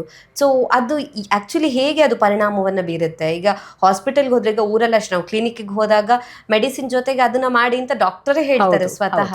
ಸೊ ಇದು ಹೇಗೆ ವರ್ಕ್ ಆಗುತ್ತೆ? ಈ ಗಾರ್ಗ್ಲಿಂಗ್ ಅನ್ನೋದು ನಮ್ಮ ಫೇವ್ರೆಟು ENT ಡಾಕ್ಟರ್ಗಳಿಗೆ. ಏನು ಎಷ್ಟೇ ಬರೆದ್ರು ಲಾಸ್ಟ್ಗೆ ಅದನ್ನು ಬರದೇ ಕಳಿಸ್ತೀವಿ, ಮಾಡ್ಬೇಕು ನೀವು ಮನೆಯಲ್ಲಿ ಅಂತ. ಸೊ ಇದು ಹೆಂಗೆ ಕೆಲಸ ಮಾಡುತ್ತೆ ಅಂತಂದರೆ, ಇದು ಕೆಲವು ಥಿಂಗ್ಸ್ಗೆ ಹೆಲ್ಪ್ ಆಗುತ್ತೆ, ಕೆಲವು ಥಿಂಗ್ಸ್ಗೆ ಹೆಲ್ಪ್ ಆಗಲ್ಲ. ಇದು ಏನಕ್ಕೆ ಹೆಲ್ಪ್ ಆಗುತ್ತೆ, ಇದು ಕೊಡೋದು ಆ್ಯಕ್ಚುಲಿ ಟೆಂಪ್ರರಿ ರಿಲೀಫ್. ಸೊ ಇದು ಮಾಡಿದಾಗ ಗಂಟ್ಲು ಚೆನ್ನಾಗಿ ಅನಿಸುತ್ತೆ, ಗಂಟ್ಲು ನೋವು ಹೋಗುತ್ತೆ. ಇದು ಏನು ಮಾಡಲ್ಲ ಅಂದರೆ, ಇದು ನಿಮ್ಮ ಇನ್ಫೆಕ್ಷನ್ನ ಟ್ರೀಟ್ ಮಾಡಲ್ಲ. ಇದು ಮಾಡಿದ ತಕ್ಷಣ ಇನ್ಫೆಕ್ಷನ್ ಏನು ಹೋಗಲ್ಲ. ಸೊ ಮೆಡಿಸಿನ್ಸ್ ಜೊತೆ ಇದನ್ನ ಮಾಡಬೇಕು. ಅಲ್ಲ, ಸಾಮಾನ್ಯವಾಗಿ ಏನ್ ಅನ್ಕೋತಾರೆ ಎಲ್ರು ಅಂದ್ರೆ, ಗಾರ್ಗ್ಲಿಂಗ್ ಮಾಡೋದು ನಾನು ಹೇಳ್ತೀನಿ, ಎಲ್ರು ಅನ್ಕೊಳ್ಳೋದು ಹೆಂಗ್ ಕೆಲಸ ಮಾಡುತ್ತೆ ಅಂತಂದ್ರೆ, ಅದೇನೋ ಗಂಟ್ಲನ್ನ ವಾಶ್ ಮಾಡ್ದಂಗೆ ಅದ್ ಮಾಡಿದ್ರೆ, ಅದು ಮಾಡಿ ಉಗಿಯೋವಾಗ ಅದ್ರ ಜೊತೆ ನಮ್ ಗಂಟ್ಲಲ್ಲಿ ಏನೇನು ಕೀಟಾಣು ಇದೆಯೋ ಅದ್ರ ಜೊತೆ ಎಲ್ಲ ಆಚೆ ಬರುತ್ತೆ ಅಂತ. ಹಂಗಲ್ವೇ ಅಲ್ಲ, ಅದು ಹಂಗೆ ಕೆಲಸ ಮಾಡೋದಿಲ್ಲ. It uses a principle called osmosis. ನೀವು ಕೇಳಿರ್ಬೋದು, it is a physics principle. Osmosis ಅಂದ್ರೆ ಏನು, ಇದು ವಾಟರ್ ಒಂದು ಬ್ಯಾರಿಯರ್ ಆ ಕಡೆಯಿಂದ ಈ ಕಡೆ ಟ್ರಾವೆಲ್ ಮಾಡೋದನ್ನ ಆಸ್ಮೋಸಿಸ್ ಅಂತೀವಿ. ಈ ಗಂಟ್ಲು ಇನ್ಫೆಕ್ಷನ್ ಆಗಿ ಏನಾಗಿರುತ್ತೆ, ಗಂಟ್ಲು ನಾವು ಕಾಣುತ್ತಲ್ಲ ಲೈನಿಂಗ್, ಎಷ್ಟೊಂದು ಜನ ನೋಡ್ಕೊಂಡ್ಬರ್ತಾರೆ ಎಲ್ಲ ರೆಡ್ ಆಗಿಬಿಟ್ಟಿದೆ ಅಂತ. ಅದು ಇನ್ಫೆಕ್ಷನ್ ರೆಡ್ ಜೊತೆ ಊತನೂ ಇರುತ್ತೆ, ಸ್ವೆಲ್ಲಿಂಗ್ ಇರುತ್ತೆ. ಸೊ ಎಲ್ಲ ಟಿಶ್ಯೂ ಅಲ್ಲಿ ನೀರು ಸೇರ್ಕೊಂಡಿರುತ್ತೆ, ಆ ಸ್ವೆಲ್ಲಿಂಗಿಗೇನೆ ನಮ್ಗೆ ನೋವಾಗೋದು ಅನ್ಸೋದು. ಉಪ್ಪು ನೀರು ಗಾಗಲ್ ಮಾಡಿದಾಗ ಏನಾಗುತ್ತೆ, ಉಪ್ಪಿನ ಅಂಶ ಈ ನೀರಲ್ಲಿ ಕಾನ್ಸಂಟ್ರೇಷನ್ ಜಾಸ್ತಿ ಇದೆ ಅಲ್ವಾ. ಸೊ ಗಂಟ್ಲಲ್ಲಿ ಎಕ್ಸ್ಟ್ರಾ ಏನ್ ನೀರಿದೆಯೋ ಅದು ಆಚೆ ಬರುತ್ತೆ. ಓಕೆ ಸೊ ಆ ಟಿಶ್ಯೂ ಸ್ವೆಲ್ಲಿಂಗ್ ಏನಿದೆಯೋ ಆ ನೀರು comes out into the salt water. ಸರಿನಾ? ಆ ನೀರು ಆಚೆ ಬಂದಾಗ we feel relief. Okay okay, so that is how it works. ಅದು ವಾಶ್ ಮಾಡಿ, ಸೊ ಅದಕ್ಕೆ ಹೇಳಿದ್ದು. ಸೊ ಅದು ಏನು ಮಾಡುತ್ತೆ, ಅದು ಕೀಟಾಣುಗಳನ್ನ ತೆಗಿಯಲ್ಲ, ಹಾಗಾಗಿ ಅದು ಮೇನ್ ಟ್ರೀಟ್ಮೆಂಟ್ ಅಲ್ಲ. So you just feel relief ಅಷ್ಟೇ. ಓಕೆ, ಸೊ ಅದೇ ಒಂದು ಮೇನ್ ಟ್ರೀಟ್ಮೆಂಟ್ ಅಂತ ಕನ್ಸಿಡರ್ ಮಾಡಬಾರ್ದು ಅಂತ. ಸೊ ಟ್ರೀಟ್ಮೆಂಟ್ ಜೊತೆಗೆ ಅದನ್ನ ಜೊತೆಗೆ ಮಾಡಿದ್ರೆ ಏನಾಗುತ್ತೆ, ಈ ಕಡೆ ಮೆಡಿಸಿನ್ಸ್ ಇಂದ ಕೀಟಾಣುಗಳು ನಾಶ ಆಗ್ತಿರತ್ತೆ, ನೀವು ಇದು ಮಾಡೋದ್ರಿಂದ ನಿಮ್ ಗಂಟ್ಲು ನೋವು ರಿಲೀಫು ಆಗುತ್ತೆ. ದಿನಕ್ಕೆ ಎಷ್ಟು ಸಲ ಮಾಡ್ಬೇಕಾಗತ್ತೆ? ಮಾಡ್ಬೋದು, ಇದ್ರಲ್ಲಿ ಏನ್ ತಪ್ಪೇನಿಲ್ಲ. ನಾವೇನ್ ಕುಡಿತಾ ಇಲ್ಲ, ತಿಂತಾ ಇಲ್ಲ, ತಗೊಂಡಿದ್ನ ವಾಪಸ್ ಉಗಿತಾ ಇದೀವಿ ಅಲ್ವಾ. ನೀವು ಈವನ್ ತುಂಬಾ ಇನ್ಫೆಕ್ಷನ್ ಇರುವಾಗ ದಿನಕ್ಕೆ 3-4 ಸಲ ಮಾಡಿ ಅಂತೀವಿ. ಓಕೆ, ಸೊ ತಣ್ಣೀರಲ್ಲೇ ಮಾಡ್ಬೋದು ಅಂದ್ರೆ ಉಗುರು ಬೆಚ್ಚಗಿನ ನೀರಲ್ಲಿ ಮಾಡ್ಬೇಕಾ ಇಂಥ ಟೈಮಲ್ಲಿ ಅನ್ನೋ ತರದ್ದು ಇರುತ್ತೆ? Temperature is important. ತಣ್ಣೀರಲ್ಲಿ ಮಾಡೋದಕ್ಕಿಂತ ವಾರ್ಮ್ ವಾಟರ್ ಅಲ್ಲಿ ಮಾಡೋದು ಇಂಪಾರ್ಟೆಂಟ್. ಅದಕ್ಕೆ ದಯವಿಟ್ಟು ತುಂಬಾ ಬಿಸಿ ನೀರಲ್ಲಿ ಮಾಡಬೇಡಿ, ಅದು ಗಂಟಲು ಬರ್ನ್ ಆಗುತ್ತೆ. ಓಕೆ ಓಕೆ, ಸೊ ಇನ್ನು ಕಿವಿಯ ಆರೋಗ್ಯ ಅಂತ ಬಂದಾಗ, ಸೊ ಕೆಲವರಿಗೆ ಜಾಸ್ತಿ ಕಿವಿ ತುರ್ಕೆ ಬರುವಂಥದ್ದು, ಒಂದು ರೀತಿ ಇರಿಟೇಷನ್, ಅಂದ್ರೆ ಒಳಗಡೆ ಏನೋ ಇದೆ, ಕೈ ಹಾಕಿ ತೆಗಿಬೇಕು ಅನ್ನೋಷ್ಟು ಕಿರಿಕಿರಿ ಆಗ್ಬಿಡುತ್ತೆ. ಸೊ ಇಂಥ ಟೈಮಲ್ಲಿ ಜನ ಯಾವ ಮಿಸ್ಟೇಕ್ಸ್ ಅನ್ನ ಮಾಡ್ತಾರೆ? ಯಾಕಂತ ಹೇಳಿದ್ರೆ ಕಿವಿಯಲ್ಲಿ ಏನಾದರೂ ಇರಿಟೇಷನ್ ಆಯಿತು ಅಥವಾ ತುರ್ಕೆ ಬಂತು ಅಂತ ಹೇಳಿದಾಗ ನಾವು ಬಡ್ಸ್ ಹಾಕ್ತೀವಿ. ಸೊ ಅದು ಹಾಕ್ಬಾರ್ದು ಅನ್ನೋದು ಎಲ್ಲರಿಗೂ ಗೊತ್ತಿರೋಂಥದ್ದು, ಬಟ್ ಸ್ಟಿಲ್ ಹಾಕ್ತಾರೆ. ಸೊ ಆ ಥರ ಮಾಡಿದಾಗ ಏನಾಗುತ್ತೆ ಆ್ಯಕ್ಚುಲಿ ಅಂತ? ಆ ಥರ ಮಾಡಿದಾಗ ಏನಿಲ್ಲ, ಡ್ಯಾಮೇಜ್ ಆಗುತ್ತೆ. ಕಿವಿ ಬಡ್ಸ್ಕಿನ ಎಷ್ಟೊಂದು ಜನ ಪೆನ್ನು, ಕೀಸು ಕೈಯಲ್ಲಿ ಏನಿದೆಯೋ ಹಾಕೊಳ್ಳೋ ಹ್ಯಾಬಿಟ್ ಇರುತ್ತೆ. ಇಟ್ಸ್ ಕಿವಿ ಹೆಂಗೆ ಸ್ಟ್ರಕ್ಚರ್ ಅಂತಂದ್ರೆ ಎಲ್ಲರಿಗೂ ಗೊತ್ತಾ, ಐ ಡೋಂಟ್ ನೋ, ಬಟ್ ಕಿವಿ ನಮ್ಗೆ ಆಚೆ ಇಲ್ಲಿ ತೂತ ಕಾಣುತ್ತಲ್ಲ, ಅದ್ರೊಳಗಿನ ಒಂದು ಟ್ಯೂಬ್ ತರ ಒಳಗೋಗುತ್ತೆ. ಆ ಟ್ಯೂಬಿನ ಲೆಂತು 2.5 ಸೆಂಟಿಮೀಟರ್, ಹೆಚ್ಚು ಕಡಿಮೆ ಇಲ್ಲ, ಎಲ್ರಿಗೂ ಅಷ್ಟೇ ಇರುತ್ತೆ, 2.5 ಸೆಂಟಿಮೀಟರ್. ಸೊ ನೀವು ಒಂದು ಸ್ಕೇಲ್ ಇಮ್ಯಾಜಿನ್ ಮಾಡಿಕೊಂಡು ಯೋಚನೆ ಮಾಡಿ, 2.5 ಅಂತಂದ್ರೆ ಇಷ್ಟೇ ಇರುತ್ತೆ. ಆ 2.5 ಸೆಂಟಿಮೀಟರ್ ಆದ ತಕ್ಷಣ ಇಯರ್ ಡ್ರಮ್ ಏನಂತೀವಿ, ಕಿವಿಯ ತಮಟೆ, ಅದು ಆ ಕಡೆ ಇರುತ್ತೆ. ಸೊ ಈ ತಮಟೆ, ಈ ಟ್ಯೂಬ್. ಸೊ ನಾವು ಇಲ್ಲಿಂದ ಪೆನ್ ಹಾಕಿ ನಾವೇನು ಇಲ್ಲ, ಕೀ ಹಾಕಿ ನಾವೇನು ಅನ್ಕೊಂಡಿದೀವಿ, ಇಲ್ಲಿ ಸುತ್ತಲೂ ಎಲ್ಲ ಇದು ಮಾಡುವಾಗ ಎಷ್ಟೊತ್ತು ಬೇಕು 2.5 ಸೆಂಟಿಮೀಟರ್ ಫುಲ್ ದಾಟಕ್ಕೆ. ಸೊ ಅದು ಇಯರ್ ಡ್ರಮ್ ಟಚ್ ಆದರೆ, year drum is very thin, ಯಾಕೆಂದ್ರೆ ಅದು ವೈಬ್ರೇಟ್ ಆಗಬೇಕಲ್ಲ ಸೌಂಡಿಗೆ. ಸೊ ಆ ಥರ ಏನೋ ಆದರೆ ತಕ್ಷಣ ತೂತ ಆಗ್ಬಿಡುತ್ತೆ, ಅದು ಡ್ಯಾಮೇಜ್ ಆಗಿಬಿಡುತ್ತೆ. ಹಂಗಾದಾಗ ಹಿಯರಿಂಗ್ ಲಾಸ್ ಆಗುತ್ತೆ, ಅಂದರೆ ಕೇಳಿಸೋದು ಕಡಿಮೆ ಆಗುತ್ತೆ. ಸೊ ಆ ಥರ ಬೇರೆ ಥಿಂಗ್ ಯೂಸ್ ಮಾಡೋದು ಭಾಳ ಹುಷಾರಾಗಿರಬೇಕು. ಕೆಲವ್ರು ಏನು ಮಾಡ್ತಾರೆ, ಕೆಲವರು ಅದೆಲ್ಲ ನಾನೇನು ಶಾರ್ಪ್ ಥಿಂಗ್ ಯೂಸ್ ಮಾಡ್ತಾ ಇಲ್ಲ, ಬಡ್ಸ್ ತಾನೆ, ಕಾಟನ್ ತಾನೆ ಅಂತ. ಬಟ್ ಕಾಟನೂ ಏನಾಗುತ್ತೆ, ಅಲ್ಲಿವರೆಗೂ ಒನ್ಸ್ ಹೋದ್ಮೇಲೆ ಪ್ರೆಷರ್ಗೆ ಒಂದೊಂದ್ಸಲ ಡ್ಯಾಮೇಜ್ ಆಗುತ್ತೆ. So even that is not, ನೀವು ಡೀಪಾಗಿ ಹಾಕಿದ್ರೆ ಅದು ಏನು ಸೇಫ್ ಏನಿಲ್ಲ. ಆಮೇಲೆ ಕೆಲವ್ರು ಏನು ಮಾಡ್ತಾರೆ, ವ್ಯಾಕ್ಸ್ ಇದ್ದಿದ್ದನ್ನು ಆ ಥರ ಬಡ್ಸ್ ಹಾಕಿ ಒಳಗೆ ತಳ್ಕೊಂಡ್ಬಿಡ್ತಾರೆ. ಸೊ ಇದ್ದಿದ್ದು ಕಿವಿ ಮುಚ್ಕೊಂಡಿದ್ರೆ ಇನ್ನೂ ಜಾಸ್ತಿ ಆಗ್ಬಿಡುತ್ತೆ. ಓಕೆ, ಪ್ರಾಬ್ಲಮ್ ಇನ್ನೂ ಜಾಸ್ತಿ ಆಗೋ ಚಾನ್ಸಸ್ ಇರುತ್ತೆ ಅಂತ. ಇನ್ನು ಕೆಲವರಿಗೆ ಜಾಸ್ತಿ ಕಿವಿಯ ಸೋಂಕು ಬರುತ್ತೆ, ಅಥವಾ ಕಿವಿಯಲ್ಲಿ ಏನೋ ಸೋರ್ತಾ ಇದೆ ಅಂತ. ಜಾಸ್ತಿ ಮಕ್ಕಳಲ್ಲೂ ಕೂಡ ಈ ಸಮಸ್ಯೆಯನ್ನು ನಾವು ಕಾಣ್ತೀವಿ. ಸೊ ಕಿವಿಯ ಸೋಂಕು ಅಥವಾ ಕಿವಿಯಲ್ಲಿ ಸೋರಿಕೆ ಆಗುವಂಥದ್ದು ಯಾಕೆ ಅಂತ? ಅದು ಎಸ್ಪೆಷಲಿ ನೀವು ಕೇಳ್ದಂಗೆ ಇಟ್ ಇಸ್ ವೆರಿ ರೆಲೆವೆಂಟ್ ನಾವು, ಬಿಕಾಸ್ ಮಾನ್ಸೂನಲ್ಲಿ ತುಂಬ ಜಾಸ್ತಿ ಇರುತ್ತೆ. ಯಾಕೆ ಅಂತಂದರೆ ಈ ಕಿವಿ ಮೂಗಿಗೆ ಒಂದು ಕನೆಕ್ಷನ್ ಇದೆ, ಸಾಮಾನ್ಯವಾಗಿ ಎಲ್ರಿಗೂ ಗೊತ್ತಿರಲ್ಲ. ಒಂದು ಯೂಸ್ಟೇಷನ್ ಟ್ಯೂಬ್ ಅಂತೀವಿ. ಈ ಟ್ಯೂಬ್ ಏನು ಮಾಡುತ್ತೆ, ಅದು ಒಂದು ಎಂಡು ಕಿವಿಯಲ್ಲಿ ಓಪನಿಂಗ್ ಇರುತ್ತೆ, ಇನ್ನೊಂದು ಎಂಡು ಮೂಗಲ್ಲಿ ಓಪನಿಂಗ್ ಇರುತ್ತೆ. ಇದು ಏನು ಮಾಡುತ್ತೆ ಅಂತಂದರೆ, ಎಷ್ಟು ಫಿಸಿಕ್ಸ್ ಇದೆ ಇದರಲ್ಲಿ ಅಂತಂದರೆ ನನಗೆ ಆಶ್ಚರ್ಯ ಆಗುತ್ತೆ. ಇದು ಏರ್ ಪ್ರೆಷರ್ನ ಬ್ಯಾಲೆನ್ಸ್ ಮಾಡುತ್ತೆ. ಕಿವಿ ಒಳಗಡೆ ಒಂದು ಸ್ವಲ್ಪ ಏರ್ ಇರಬೇಕು, ಆವಾಗಲೇ ವೈಬ್ರೇಷನ್ ಆಗಿ ನಮ್ಮ ಕಿವಿ ಚೆನ್ನಾಗಿ ಕೇಳಿಸೋದು. ಸೊ ಅದನ್ನ ಬ್ಯಾಲೆನ್ಸ್ ಮಾಡಲಿಕ್ಕೆ ಮೂಗಿಂದ ಈ ಥರ ಟ್ಯೂಬ್ ಇದೆ. ಬಟ್ ಆ ಥರ ಟ್ಯೂಬ್ ಇಟ್ಟಾಗ ದೆನ್ ಅದು ಪ್ಯಾಸೇಜು ಆಯಿತು, ಇನ್ಫೆಕ್ಷನ್ ಸ್ಪ್ರೆಡ್ ಆಗೋಕ್ಕೆ. ಒಂದೊಂದ್ಸಲ ಮಕ್ಕಳಿಗೆ ಇಲ್ಲ ದೊಡ್ಡವ್ರಿಗೂ ಆಗ್ಬೋದು, ಮೂಗಲ್ಲಿ ಇದು ಕೋಲ್ಡು ಇಲ್ಲ ಸೈನಸ್ ಪ್ರಾಬ್ಲಮ್ ಆದಾಗ ಇದು it can through this tube it can spread to the ear. So almost ಕಿವಿಯಲ್ಲಿ ನೆಗಡಿ ಆದಂಗೆ ಯೋಚನೆ ಮಾಡಿ. ಸೊ ಇದು ಮಧ್ಯ ಕಿವಿಯಲ್ಲಿ ಇರೋದು ಈ ಓಪನಿಂಗ್. ಮಧ್ಯ ಕಿವಿಯಲ್ಲಿ ಇನ್ಫೆಕ್ಷನ್ ಆದರೆ ಅದು ನೆಕ್ಸ್ಟ್ ಏನಾಗುತ್ತೆ, ಅಲ್ಲಿ ಪಸ್ ಡೆವಲಪ್ ಆಗಿ ಆಗಿ ಆಗಿ ಎಷ್ಟು ಕೆಪಾಸಿಟಿ ಇದೆಯೋ ಫಿಲ್ ಮಾಡಿ ನೆಕ್ಸ್ಟ್ ಆ ತಮಟೆನ ಅದೇ ತೂತ ಮಾಡಿಕೊಂಡು ಪಸ್ ಆಚೆ ಬರುತ್ತೆ. ಸೊ ಈ ಥರ ಬರೋದು ಕಿವಿಯಲ್ಲಿ ಸೋಂಕು. ಓಕೆ, ಹಾಗಿದ್ರೆ ಈಗ ಮಕ್ಕಳನ್ನು ಸ್ಕೂಲಿಗೆ ಕಳಿಸ್ಬೇಕಾದ್ರೆ ಪೇರೆಂಟ್ಸ್ ಯಾವೆಲ್ಲ ವಿಚಾರದ ಬಗ್ಗೆ ತುಂಬ ಕೇರ್ಫುಲ್ ಆಗಿರಬೇಕಾಗುತ್ತೆ ಅಂತ? ಈ ಸೀಸನಲ್ಲಿ ಕೇರ್ಫುಲ್ ಆಗಿರೋದು ಅಂತಂದರೆ, ಜ್ವರ ಬರೋದು ಸ್ಲೈಟಾಗಿ ಬಂತು, ನಾನು ನೋಡ್ಕೋತೀನಿ, ಮನೆ ಮದ್ದು ಮಾಡ್ತೀನಿ, ಓಕೆ. ಬಟ್ ನಾನು ಮೊದಲೇ ಹೇಳ್ದಂಗೆ ಡೈಲಿ ಬರ್ತಾ ಇದೆ, ಬಿಟ್ಟು ಬಿಟ್ಟು ಬರ್ತಾ ಇದೆ, ನೀವೇನು ಮಾಡಿದ್ರೂ ಕಡಿಮೆ ಆಗ್ತಿಲ್ಲ, ಹೈ ಫೀವರ್ ಆಗ್ತಿದೆ, ಸ್ವಲ್ಪ ಎಚ್ಚರಿಕೆ ಇರ್ಬೋದು. ಅದೇ ಥರ ಮೂಗು ತುಂಬ ಸೋರ್ತಾ ಇದೆ, ಆಮೇಲೆ ಇದೇ ಥರ ಕಿವಿಯಲ್ಲಿ ಡಿಸ್ಚಾರ್ಜ್ ಬರ್ತಾ ಇದೆ, ಕೆಮ್ಮು ಬರ್ತಾ ಇದೆ, ಇದೊಂದು. ಆಮೇಲೆ ಮೂಗ್ ಯಾವಾಗಲೂ ಬ್ಲಾಕ್ ಇರೋದು, ಮಗು ಬಾಯಿ ತಕೊಂಡು ಮಲ್ಕೊಂಡಿರೋದು, ಇದೆಲ್ಲ ಸ್ವಲ್ಪ ಎಚ್ಚರಿಕೆ ಇರಬೇಕು. ಓಕೆ, ಸೊ ಬಾಯಿ ತೆರ್ಕೊಂಡು ಮಲ್ಕೊಳ್ಳೋ ಅಂಥದ್ದು ಅಥವಾ ಗೊರಕೆ ಬರೋ ಅಂಥದ್ದು ಇದು ಸಿವಿಯರ್ ಪ್ರಾಬ್ಲಮ್ ಆಗುತ್ತಾ ಮ್ಯಾಮ್? ಸ್ಪೆಷಲಿ ಹೇಳಬೇಕು ಅಂದರೆ ಈಗ ಗೊರಕೆ ಒನ್ ಆಫ್ ದ ಪ್ರಾಬ್ಲಮ್ ಅನ್ನೋದು ಗೊತ್ತಿರುತ್ತೆ, ಆದರೆ ಬಾಯಿ ತೆರ್ಕೊಂಡು ಮಲ್ಗೋದು ಕೂಡ ಸಮಸ್ಯೆನ ಉಂಟು ಮಾಡಬಹುದಾ ಅಂತ. ನಮ್ಮ ಮಕ್ಕಳು ಈ ಥರ ಪ್ರಾಬ್ಲಮ್ಸಲ್ಲಿ ಬಂದಾಗ ನಾವು ಇದನ್ನೇ ಕೇಳೋದು ಪೇರೆಂಟ್ಸ್ಗೆ, ನೀವು ನೈಟ್ ನೋಟಿಸ್ ಮಾಡಿದ್ದೀರಾ ಬಾಯಲ್ಲಿ ಉಸಿರಾಡ್ತಾರ, ಬಾಯಿ ಮುಚ್ಕೊಂಡು ಮೂಗಲ್ಲಿ ಉಸಿರಾಡ್ತಾರ, ಗೊರಕೆ ಹೊಡಿತಾರ, ತುಂಬಾ ಒದ್ದಾಡೋದು ಎಲ್ಲ ಮಾಡ್ತಾರ ಅಂತ. ಮಕ್ಕಳಲ್ಲಿ ಅಡಿನಾಯ್ಡ್ಸ್ ಅಂತ ಒಂದಿರುತ್ತೆ. ಈ ಅಡಿನಾಯ್ಡ್ಸ್ ಎಲ್ರಿಗೂ ಟಾನ್ಸಿಲ್ ಗೊತ್ತು, ಬಟ್ ಈ ಅಡಿನಾಯ್ಡ್ಸ್ ಯಾರಿಗೂ ಗೊತ್ತು. ಇದು ಒಂಥರ ಶೀತದ ಗಂಟೆ, ಲಿಂಫ್ ನೋಡೆ ಇದು, ಬಟ್ ಇದು ಮೂಗ್ ಹಿಂಭಾಗದಲ್ಲಿರುತ್ತೆ. ಸೊ ಮಕ್ಕಳಲ್ಲಿ ಇದು ಅದೇ ಹೇಳಿದ್ನಲ್ಲ, ಇದು ಇನ್ಫೆಕ್ಷನ್ನ ಫೈಟ್ ಮಾಡೋ ಕೆಲಸದಲ್ಲಿ ಸೊ ಒಂದೊಂದ್ಸಲ ದೊಡ್ಡದಾಗ್ಬಿಡುತ್ತೆ. ಇದು ದೊಡ್ಡದಾದಾಗ ಏನಾಗುತ್ತೆ, ಮೂಗ್ ಹಿಂದೆ ಇರೋದ್ರಿಂದ ಮೂಗ್ನ ಹಿಂದೆಯಿಂದ ಬ್ಲಾಕ್ ಮಾಡಿಬಿಡುತ್ತೆ. ಸೊ ಈ ಮಕ್ಕಳಿಗೆ ಗಾಳಿ ಆಡ್ತಿರಲ್ಲ. ಸೊ ಇವ್ರು ಯಾವಾಗಲೂ ಅದೇ ನೋಡ್ತಿರ್ತಿರಲ್ಲ, ಎಷ್ಟೊಂದು ಮಕ್ಳು ನೋಡಿರ್ತಾರೆ ಬಾಯಿ ತೆಗೆದೇ ಇರುತ್ತೆ. ಎಸ್ಪೆಷಲಿ ನೈಟಲ್ಲಿ ಮಲ್ಕೊಂಡಾಗ ಜಾಸ್ತಿಯಾಗಿ ಅವ್ರ ಬಾಯಲ್ಲಿ ಉಸಿರಾಡೋದು, ಆಮೇಲೆ ಗೊರಕೆ ಹೊಡೆಯೋದು ಎಲ್ಲ ಮಾಡ್ತಿರ್ತಾರೆ. ಓಕೆ, ಸೊ ಬಾಯಲ್ಲಿ ಉಸಿರಾಡೋದು ಹಾಗಾದರೆ ಅಪಾಯದ ಸೂಚನೆ ಅಂತ ಹೇಳ್ತಾರೆ ಅಥವಾ ಮುಂದೆ ರಿಸ್ಕ್ ಉಂಟಾಗಬಹುದಾ? ಯಾಕಂತ ಹೇಳಿದ್ರೆ ನಮ್ಗೆ ಏನು ಅನ್ಸಲ್ಲ ಆ ಮೂಮೆಂಟಿಗೆ, ಓಕೆ ನಮಗೆ ಬ್ರೀದ್ ಕರೆಕ್ಟಾಗಿ ಹೋಗಬೇಕು ಅನ್ನೋದು ಒಂದೇ ಇಂಟೆನ್ಷನ್ ಇರುತ್ತೆ. ಅದು ದೊಡ್ಡವ್ರಿಗಾದರೂ ಅಷ್ಟೇ, ನಮಗೂ ಆ ಥರ ಫೀಲ್ ಆಗಿರೋದಿದೆ. ಸೊ ಬಾಯಲ್ಲಿ ಉಸಿರಾಡೋದು ತಪ್ಪ ಹಾಗಾದರೆ? ಬಾಯಲ್ಲಿ ಉಸಿರಾಡ್ಬೋದು ಅಂತಂದರೆ ದೇವ್ರ ಮೂಗೇ ಕೊಡ್ತಾ ಇರಲಿಲ್ಲ. ಉಸಿರಾಡಕ್ಕೆ ದೇವ್ರ ಮೂಗು ಕೊಟ್ಟಿದ್ದಾರೆ ಅಂತಂದ್ಮೇಲೆ ಏನೋ ವಿಷಯ ಇರಬೇಕು. ಮೂಗಲ್ಲೂ ಉಸಿರಾಡ್ಬೋದು, ಬಾಯಲ್ಲೂ ಉಸಿರಾಡ್ಬೋದು. But what is the difference ಏನು ಅಂದರೆ, ಮೂಗಲ್ಲಿ ಸ್ವಲ್ಪ ಎಕ್ಸ್ಟ್ರಾ ಫಂಕ್ಷನ್ಸ್ ಇದ್ದಾವೆ. ಮೂಗಿಂದ ನಾವು ಉಸಿರಾಡುವಾಗ ಒಂದು ಟೆಂಪರೇಚರ್ ರೆಗ್ಯುಲೇಷನ್.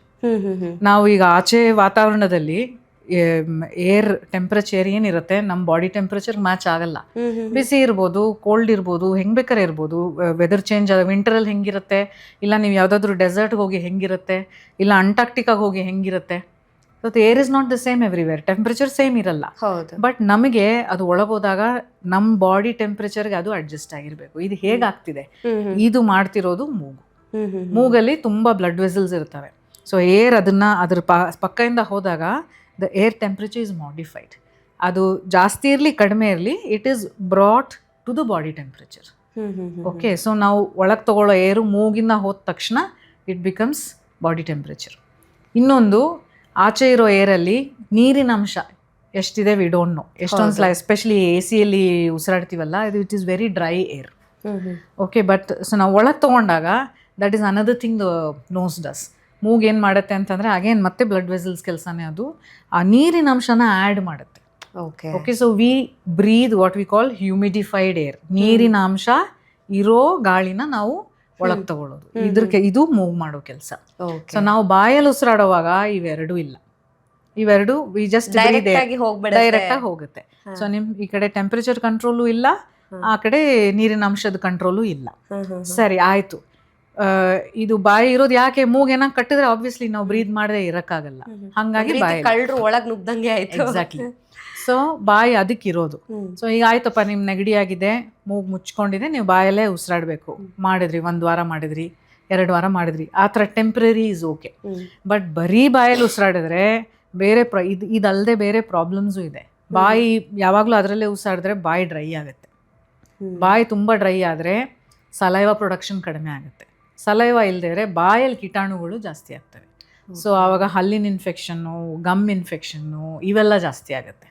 ಆಯಿತಾ? ಆಮೇಲೆ ಇದು ಬ್ಯಾಡ್ ಬ್ರೆತ್ ಏನಂತೀವಿ, ಬಾಯಲ್ಲಿ ವಾಸನೆ ಬರೋದು, ಇದು ಜಾಸ್ತಿ ಆಗುತ್ತೆ. ಸೊ ಹಾಗಾಗಿ ಆವಾಗವಾಗ mouth breathing okay, but permanent mouth breathing not okay. Okay, ಈಗ ಕೆಲವರು ಮೂಗು ಕಟ್ಟಿದೆ ಅಂತ ಹೇಳಿಬಿಟ್ಟು ತಾವೇ ಮೆಡಿಕಲ್ಗೆ ಹೋಗಿ ನಜಲ್ ಸ್ಪ್ರೇನ ತಗೋತಾರೆ, ಅಂದರೆ ಆ ಮೂಮೆಂಟಿಗೆ ರಿಲ್ಯಾಕ್ಸ್ ಆಗಬೇಕು ಅಂತ. ಸೊ ಜಾಸ್ತಿ ನಾವೇ ಹೋಗಿ ಮೆಡಿಕಲಿಗೆ ಹೋಗಿ ಈ ಥರ ನಜಲ್ ಸ್ಪ್ರೇನ ಹಾಕ್ಕೊಳ್ಳೋದ್ರಿಂದಾಗಿ ಏನಾದರೂ ಪ್ರಾಬ್ಲಮ್ ಇದೆಯಾ? ಅಂದರೆ ಒಂದ್ಸಲ ನಾವು ಹಾಸ್ಪಿಟಲ್ಗೆ ಹೋದಾಗ ಗೊತ್ತಿರುತ್ತೆ ಡಾಕ್ಟರ್ ಇದನ್ನೇ ಬರ್ಕೊಟ್ಟಿದ್ದಾರೆ ಅಂತ, ನೆಕ್ಸ್ಟ್ ಟೈಮ್ ಆದಾಗ ಡಾಕ್ಟರ್ ಹತ್ರ ಹೋಗೋ ಬದಲು ಡೈರೆಕ್ಟಾಗಿ ಮೆಡಿಕಲ್ಗೆ ಹೋಗಿ ತೊಗೊಂಬರ್ತೀವಿ. ಸೊ ಆ ಥರ ಮಾಡಬಹುದಾ? ನಾವೇ ಡಾಕ್ಟರ್ ಆಗ್ಬೋದಾ ಅಂತ? ನಾನು ಇಲ್ಲ ಅಂತಲೇ ಹೇಳ್ತೀನಿ, ಬಟ್ ನಾನು ಕಾರಣನೂ ಹೇಳ್ತೀನಿ ನಿಮಗೆ. ಎಷ್ಟೊಂದು ಥರ ನೇಸಲ್ ಸ್ಪ್ರೇ ಇರುತ್ತೆ. ಸೊ ನೇಸಲ್ ಸ್ಪ್ರೇ ಯಾವುದು ಅಂತ ಗೊತ್ತಿಲ್ಲದೆ ಸುಮ್ಮನೆ ಹೋಗಿ ನಾವು ತಗೊಳ್ಳೋದು ಉಚಿತ ಅಲ್ಲ. ಈಗ ಕೆಲವು ನೇಸಲ್ ಸ್ಪ್ರೇ ನಿಮಗೆ ಮೂಗ್ ಕಟ್ಟಿರೋದಕ್ಕೆ ಟೆಂಪ್ರರಿ ರಿಲೀಫ್ ಬರ್ಕೊಟ್ಟಿರ್ತಾರೆ, ಹೇಳಿ ಕೊಟ್ಟಿರ್ತಾರೆ, ಇದೊಂದು ವಾರ ಯೂಸ್ ಮಾಡ್ರಿ ಬೆಟರ್ ಆಗುತ್ತೆ ಅಂತ ನೀವು ಮಾಡಿರ್ತೀರ. ಬಟ್ ಚೆನ್ನಾಗಿದೆ, ಅದು ಹಾಕೊಂಡ್ರೆ ಮೂಗ್ ಓಪನ್ ಆಗುತ್ತೆ ಅಂತ ಯಾವಾಗಲೂ ಅದನ್ನೇ ಯೂಸ್ ಮಾಡೋದು. ಎಷ್ಟೊಂದು ಜನ ಅಭ್ಯಾಸ ಆಗ್ಬಿಡುತ್ತೆ, ಹ್ಯಾಬಿಚುಯೇಟ್ ಆಗ್ತಾರೆ. ಹೇಳ್ತಾರೆ ಇದು ಈ ನೇಸಲ್ ಸ್ಪ್ರೇ 2 ವರ್ಷದಿಂದ ಯೂಸ್ ಮಾಡ್ತಾ ಇದ್ದೀನಿ, ಈಗ ಯಾಕೋ ಕೆಲಸ ಮಾಡ್ತಾ ಇಲ್ಲ ಅಂತ. ಸೊ ಅದು ಹ್ಯಾಬಿಟ್ ಆಗುತ್ತೆ, ಒಂದು ಹ್ಯಾಬಿಟ್ ಫಾರ್ಮಿಂಗ್ ಆಗುತ್ತೆ. That is also not good. ಆಮೇಲೆ ಅದು ಯೂಸ್ ಮಾಡೋದ್ರಿಂದ ಅದು ಇದು ಬ್ಲಡ್ ವೆಸಲ್ಸ್ನ ಥಿನ್ ಮಾಡುತ್ತೆ. ಸೊ ಅದರಿಂದ ಬೇರೆ ಪ್ರಾಬ್ಲಮ್ಸು ಬರುತ್ತೆ. ಸೊ ಆ ಥರ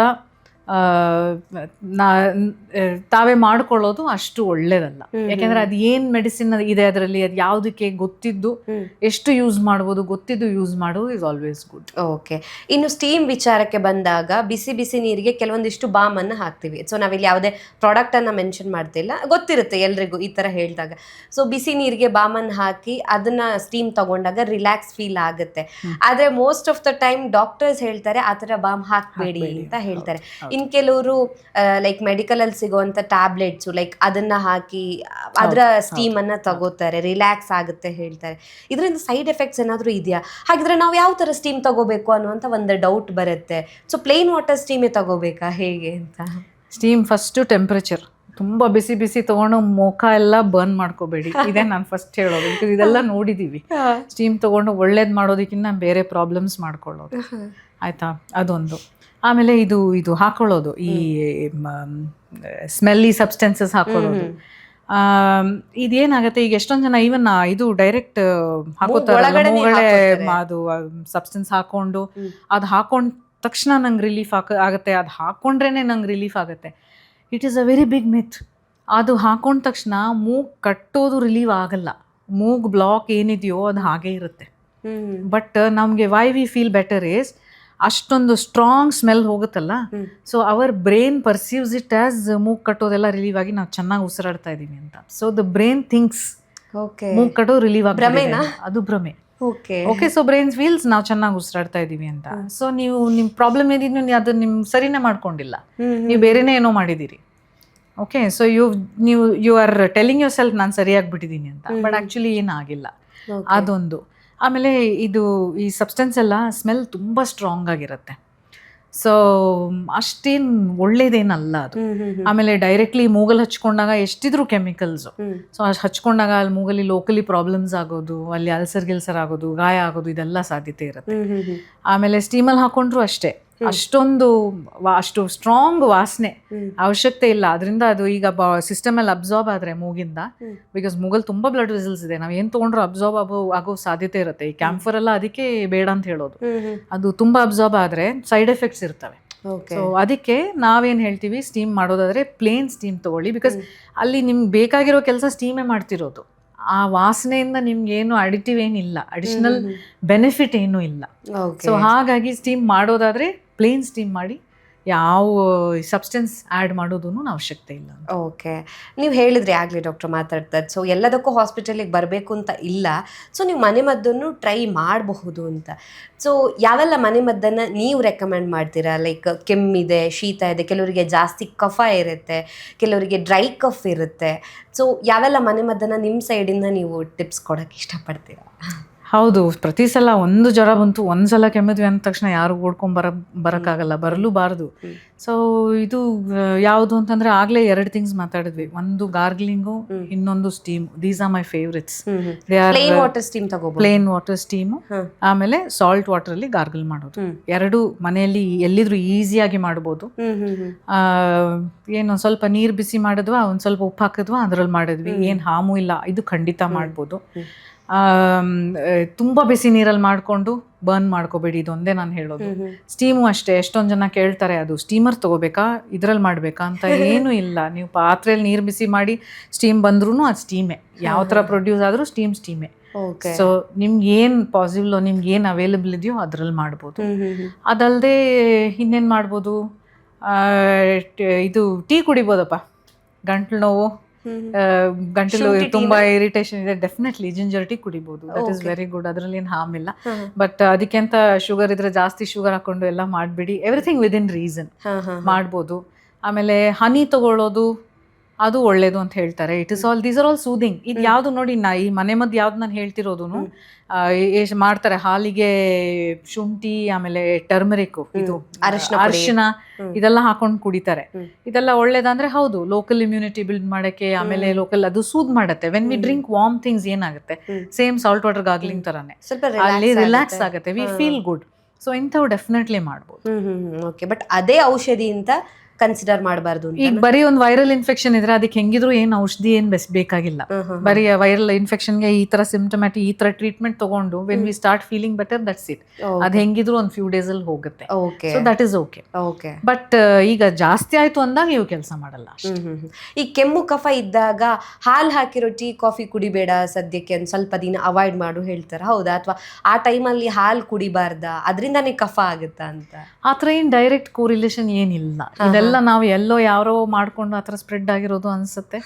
ಆತರ ಏನ್ ಡೈರೆಕ್ಟ್ ಕೋರಿಲೇಷನ್ ಏನಿಲ್ಲ. ಯಾರು ಹಾಲು ಕುಡಿಬಾರ್ದು ಫಾರ್ ವೇರಿಯಸ್ ಅದರ್ ರೀಸನ್ಸ್ ಅವ್ರು ಕುಡಿಬಾರ್ದು, ಬಟ್ ಅದರ್ವೈಸ್ ಏನ್ ರೆಸ್ಟ್ರಿಕ್ಷನ್ ಏನಿಲ್ಲ.